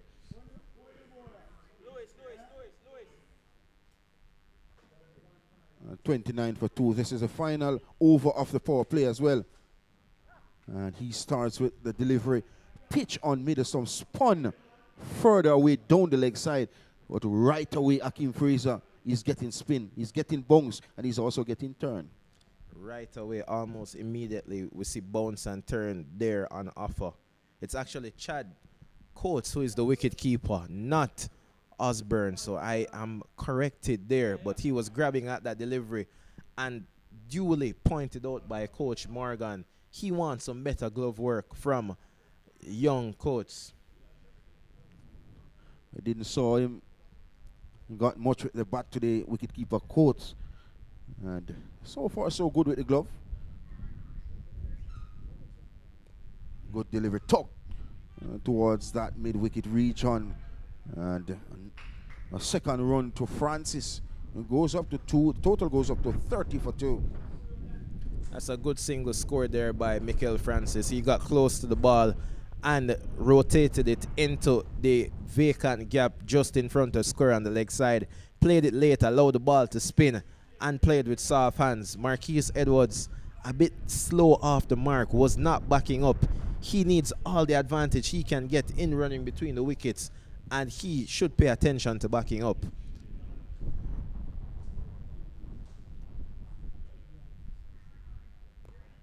Short delivery pulled out to mid-wicket and just dropping at the edge of the 30-yard circle. Not much power from Edwards. He survived, and the total goes up to 32 for 2. It was a short delivery. It was asking for the pull shot to be played. Edwards did not execute well by any stretch of the imagination. He lofted that into the air. Luckily for him, it fell in no man's land. No chance of the fielder inside the circle at mid-wicket or the man on the deep mid-wicket boundary. Very fortunate escape there for Marquise Edwards. And the fielder coming in off the mid-wicket boundary. Not the quickest on the park, Akins. And only a run the result as the total creeps up to 32 for 2.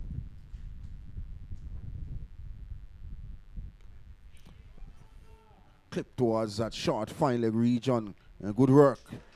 Not the best of returns this time around. But clearly, so far, Dejan Lewis is getting the ball to spin, no doubt about that. And once he's getting the ball, good signs for Captain Freighter as well. Definitely, but what I've also been impressed with is the field placing, Marlon. That man at short fine leg is such an important fielder for an off spinner who generates a lot of spin.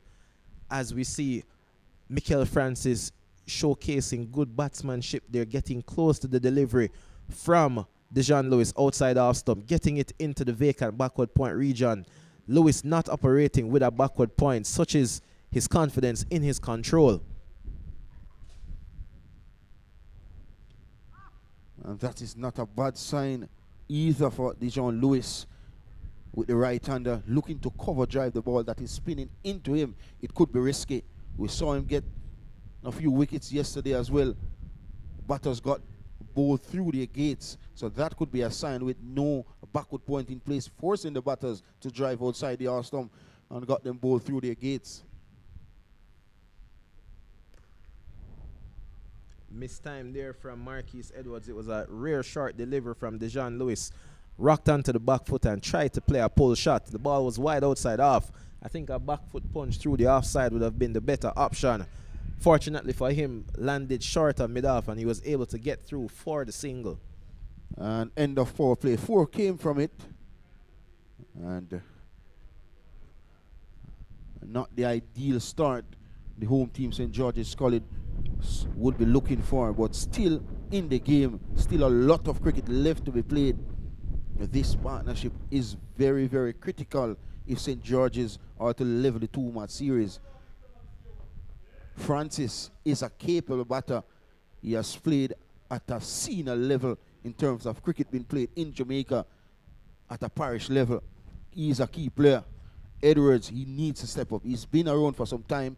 A lot of deliveries face, a lot of dot deliveries face as well. He needs to make a mark in this crucial encounter. Definitely. Mikel Francis is the leading batter here at St. George's College. He will want the support of Marquise Edwards. We see a change in bowling now with Lennox Lawrence coming into the attack at the southern end here at Emmett Park, operating from the road and end with the wind in his back. He is a bowler that doesn't generally rely on a lot of spin, and this crosswind will help him. This one is tucked towards that square leg region. Talking about Lennox Lawrence. He took a wicket yesterday as well. Not much spin. We agree on that. But he's a very effective bowler, wicket to wicket. And based on how the wicket is playing up and down, once you bowl wicket to wicket, it could be very effective. He's a very handy cricketer at this level, I think, Marlon. He'll play a big part for St. Catherine throughout the season. A chance and dropped. Well, he didn't got even a fingertip to it, Hakeem Fraser, and it gets into the boundary for 4. Poor delivery, but should have done better. The fielder at mid-wicket, and a welcome boundary to Mikel Francis. A power failure there for Mikel Francis. Did not time that ball well at all. What I always tell my teams and my fielders, start from the boundary and come in. It's much easier to effect the catch in that manner. When you start inside and have to take the catch over your shoulder, it requires a higher level of skill. And there we saw the catch being dropped because of that. Well, this one is a quicker, flatter delivery. And Lennox Lawrence may be a sign of saying he's not happy with the effort from his teammates. But that's the game of cricket. Funny old game of cricket. And luck favors the brave as well from Miguel Francis. He is the ideal sort of off spinner to bowl this newer ball. I think, Marlon, he is tall, bowls very flat, doesn't try to spin it. And with the ball being so new, it will skid on and rush the batters. He will bring the fielder at slip and at backward point and short cover into play. And he'll also be very effective when angled at the stump and bringing the leg before mode dismissal into the game. Absolutely correct, Hakeem Fraser. Such a magnificent analyst of the game of cricket. That's a key point, wicket to wicket, with the new ball sliding in LBW, very, very important as well. Slip waiting. And quicker delivery, flatter delivery to close out his first. 5 came from it. It is 39 for 2. Just like we saw yesterday, Marlon, St. George's College not off to the worst of starts. I think it's a decent start. The disappointing factor for them will be the high percentage of dot balls. We see 39 runs on the board, but not many of those runs have been scored off the bat. A high percentage of it has been from extras, buys, wides, and no balls. So if the batters can get into the game, rotate the strike a bit more, pounce on the bad deliveries, they can make a very good contest of this. You're absolutely correct. It's been a host and a half of dot deliveries in this encounter so far.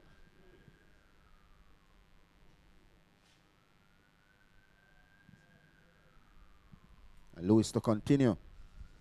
And another big booming drive from Edwards, beaten. And this has been the sore point. It's really the sore point of Edwards' innings so far. 27 deliveries faced, only 7 runs. He's really struggled outside the off stump, and he's been too aggressive out there, I think. And when the deliveries are back of a length, he tends to play with a dead bat. So there's no possible chance of a run. And he needs to learn to rotate the strike to be a better player. And the greats would tell you, Brian Charles, Laura, Steve Smith of Australia would tell you, gaps are very important. Definitely, gaps are the order of the day. And he goes out to mid-wicket, gone. Soft and tame dismissal. And the poor form continues in the tournament for Edwards. He got to 4 yesterday, managed 7 today. And a first wicket on day 2 for Lewis. And the 6th of the tournament. And St. George's College in a spot of bother at 39 for 3. What that dismissal and that innings from Edwards shows me, Marlon, is 2 things. His transfer of weight has not been good. Whether it is getting out onto the front foot or getting onto the back foot. A while ago, it was a short ball. It begged to be hit, but he did not get back far enough in the crease to give himself enough time to execute the shot properly. And the second point that I will make with how he has struggled in this innings is that he probably needs to look at the weight of his bat. It might be a bit too heavy, and it's not allowing him to play and score freely. Well, the weight of his bat doesn't matter. What matters most for St. Catherine High School is that Edwards has lost his wicket. But credit again to the John Lewis. He has been effective throughout this tournament so far. Has 6 wickets in the tournament so far for 17 runs. Brilliant from the off spinner. He's been very good. I've been very impressed. He's been very accurate. As we say, former national representative Jade Gray coming to the crease here. He is batting at number 5 for St. George's College. And he's also the captain for this game as well. Gray. And his father is here as well. Junior Gray. He'll be looking to put in a good display as he plays a nice shot up to mid-off, scampers through for a single off drive. His batting has come on. I think for him, just like many of the other St. George's College batters, it's the ability to rotate strike that they struggle with. Well, he bat a lot of deliveries yesterday, Gray. And he was the top scorer at the end of the innings. And another wide delivery, another extra. And this has been a very, very sore point in the entire tournament so far. But you look at young Gray in this tournament so far. I think he got 3 wickets for 37 today. Didn't get any wickets in that first game. But his batting effort shows that he's a player with some amount of potential. Definitely. He has the ability to occupy the crease. So it's really about adding run-scoring options to his game and to his repertoire. As we see, Dejan Lewis beats Mikel Francis again outside off stump. What you're seeing from Francis, even from the pickup and the setup, is his preference for the offside. The bat lift alone shows you and the way he seeks to play. and it's a dangerous game to be played with the off spinner that produces so much spin. And a successful over comes to an end as well from young Lewis. Only a run came from it, a wicket. And it's 40 for 3 in pursuit of that magical figure of 226 for victory. A tall hill to climb here for St. George's College, but they can only get there by taking steps and small steps. They have the chip away. It's more than a hill to climb, Akeem Fraser. It's like double the amount of hill you have on mine. It's a big mountain to climb. Blue Mountain Peak. As we see Jade Gray rocking onto the back foot there and playing a lovely cut through the offside backward point. Good work done by the man there to retrieve that just inside the ropes. But good intent shown by Gray. Positive. And he will need more of that today. Yes, a positive intent been shown here by the captain. Short delivery wide outside the arm stump. He right back. Or just stopping inside the boundary rope. But good signs from young Gray. Oh, opportunity dropped there at slip by Tristan Osborne. That was a very good delivery by Lennox Lawrence. It's what we spoke about Marlon in how he operates. He will always bring the wicket keeper and slip into play because he bowls those flat, skidding drifters. Good delivery. Good delivery, Akeem Fraser. I think that ball caught the slip fielder. And he was late to react, driven back to the bowler. Looking at where the man at slip is stationed right now, I don't think he'll take many standing in that position. He's way too close, and he isn't giving himself a chance to react.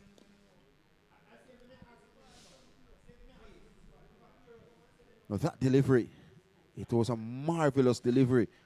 It hit the head so sweet, but it's like the slip fielder wasn't expecting an edge, and it caught him.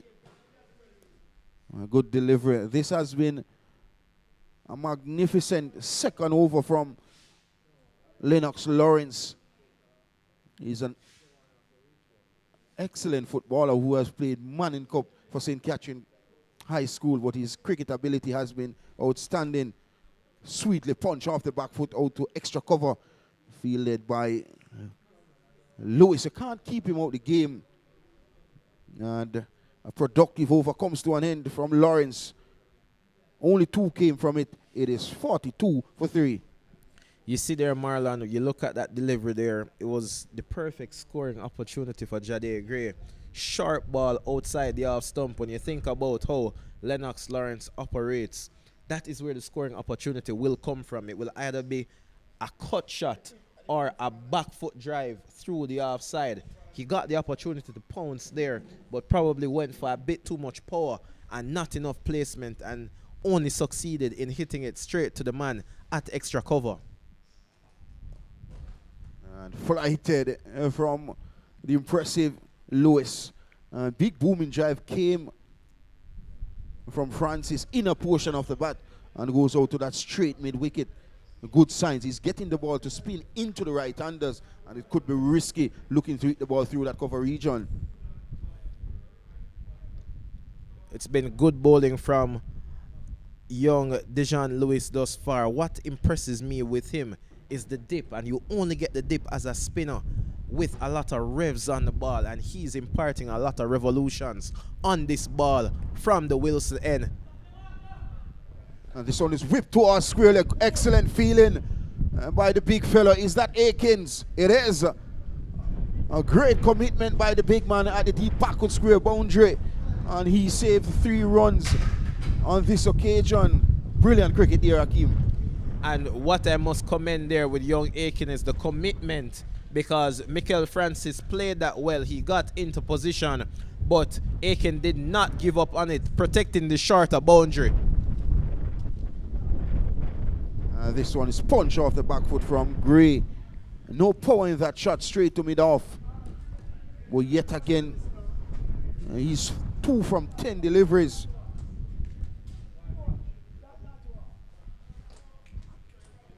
Some heavy breeze coming across the ground as well. Akeem getting a bit dark as well.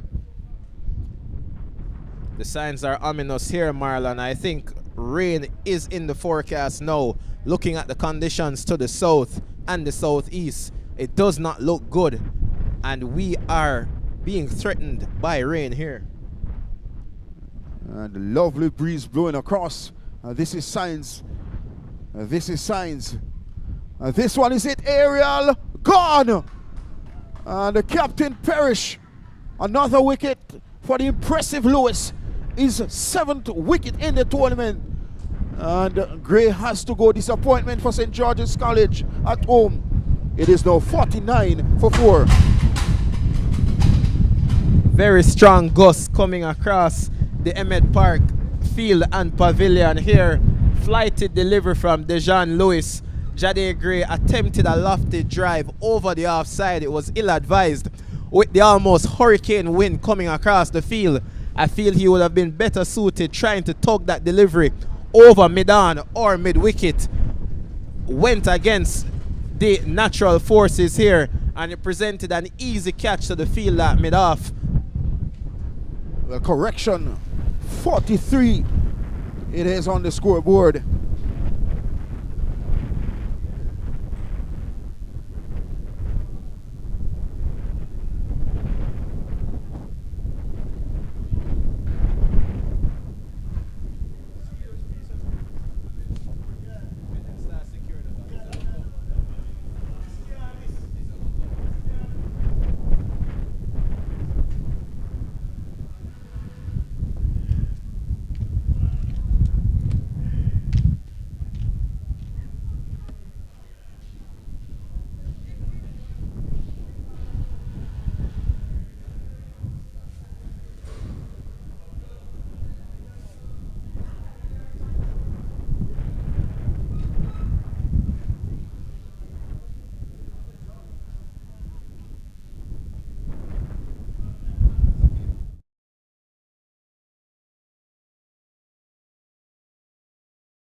So some heavy winds here at St. George's College, and it's seemed like we're going to have some rain. Akeem Fraser, but so far so good for St. Catherine High School. They have managed to pick up some 4 wickets, and they are very effective at 43 for 4, the home team in a spot of bother.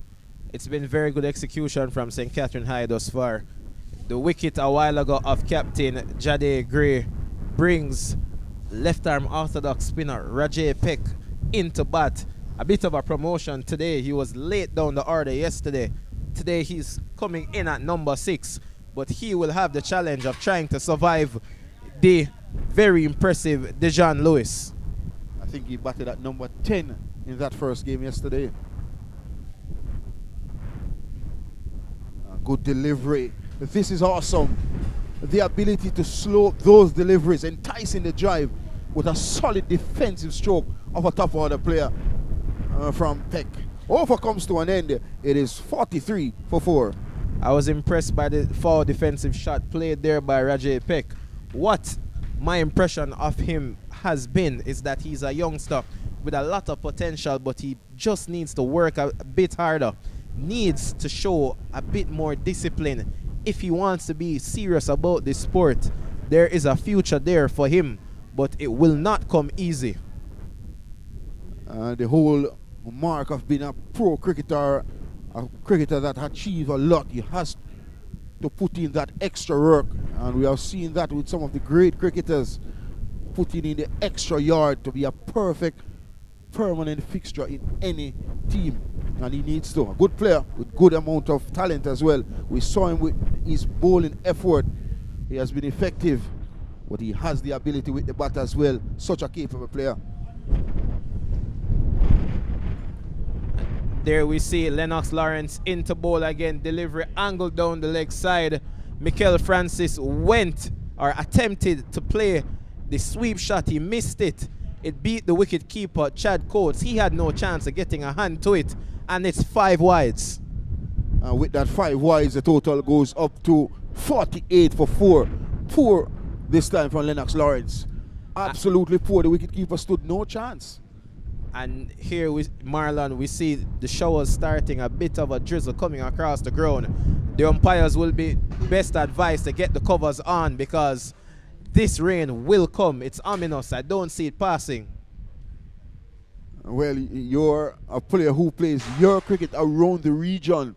You would have played your cricket next door to St. George's College, that's Sabina Park. And you would have known a lot about this venue. And there you go, you know it.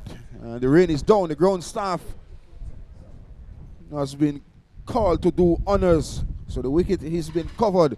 So rain disrupt play here at St. George's College with the home team under immense pressure at 48 for 4 in pursuit of 226 for victory and level the 2-match series. St. Catherine lead the series 1-0. But hats off to the captain who scored his first century of the tournament. A magnificent one. It was 138 and sums up his tournament with 167 runs with an average of 84 with 1 century.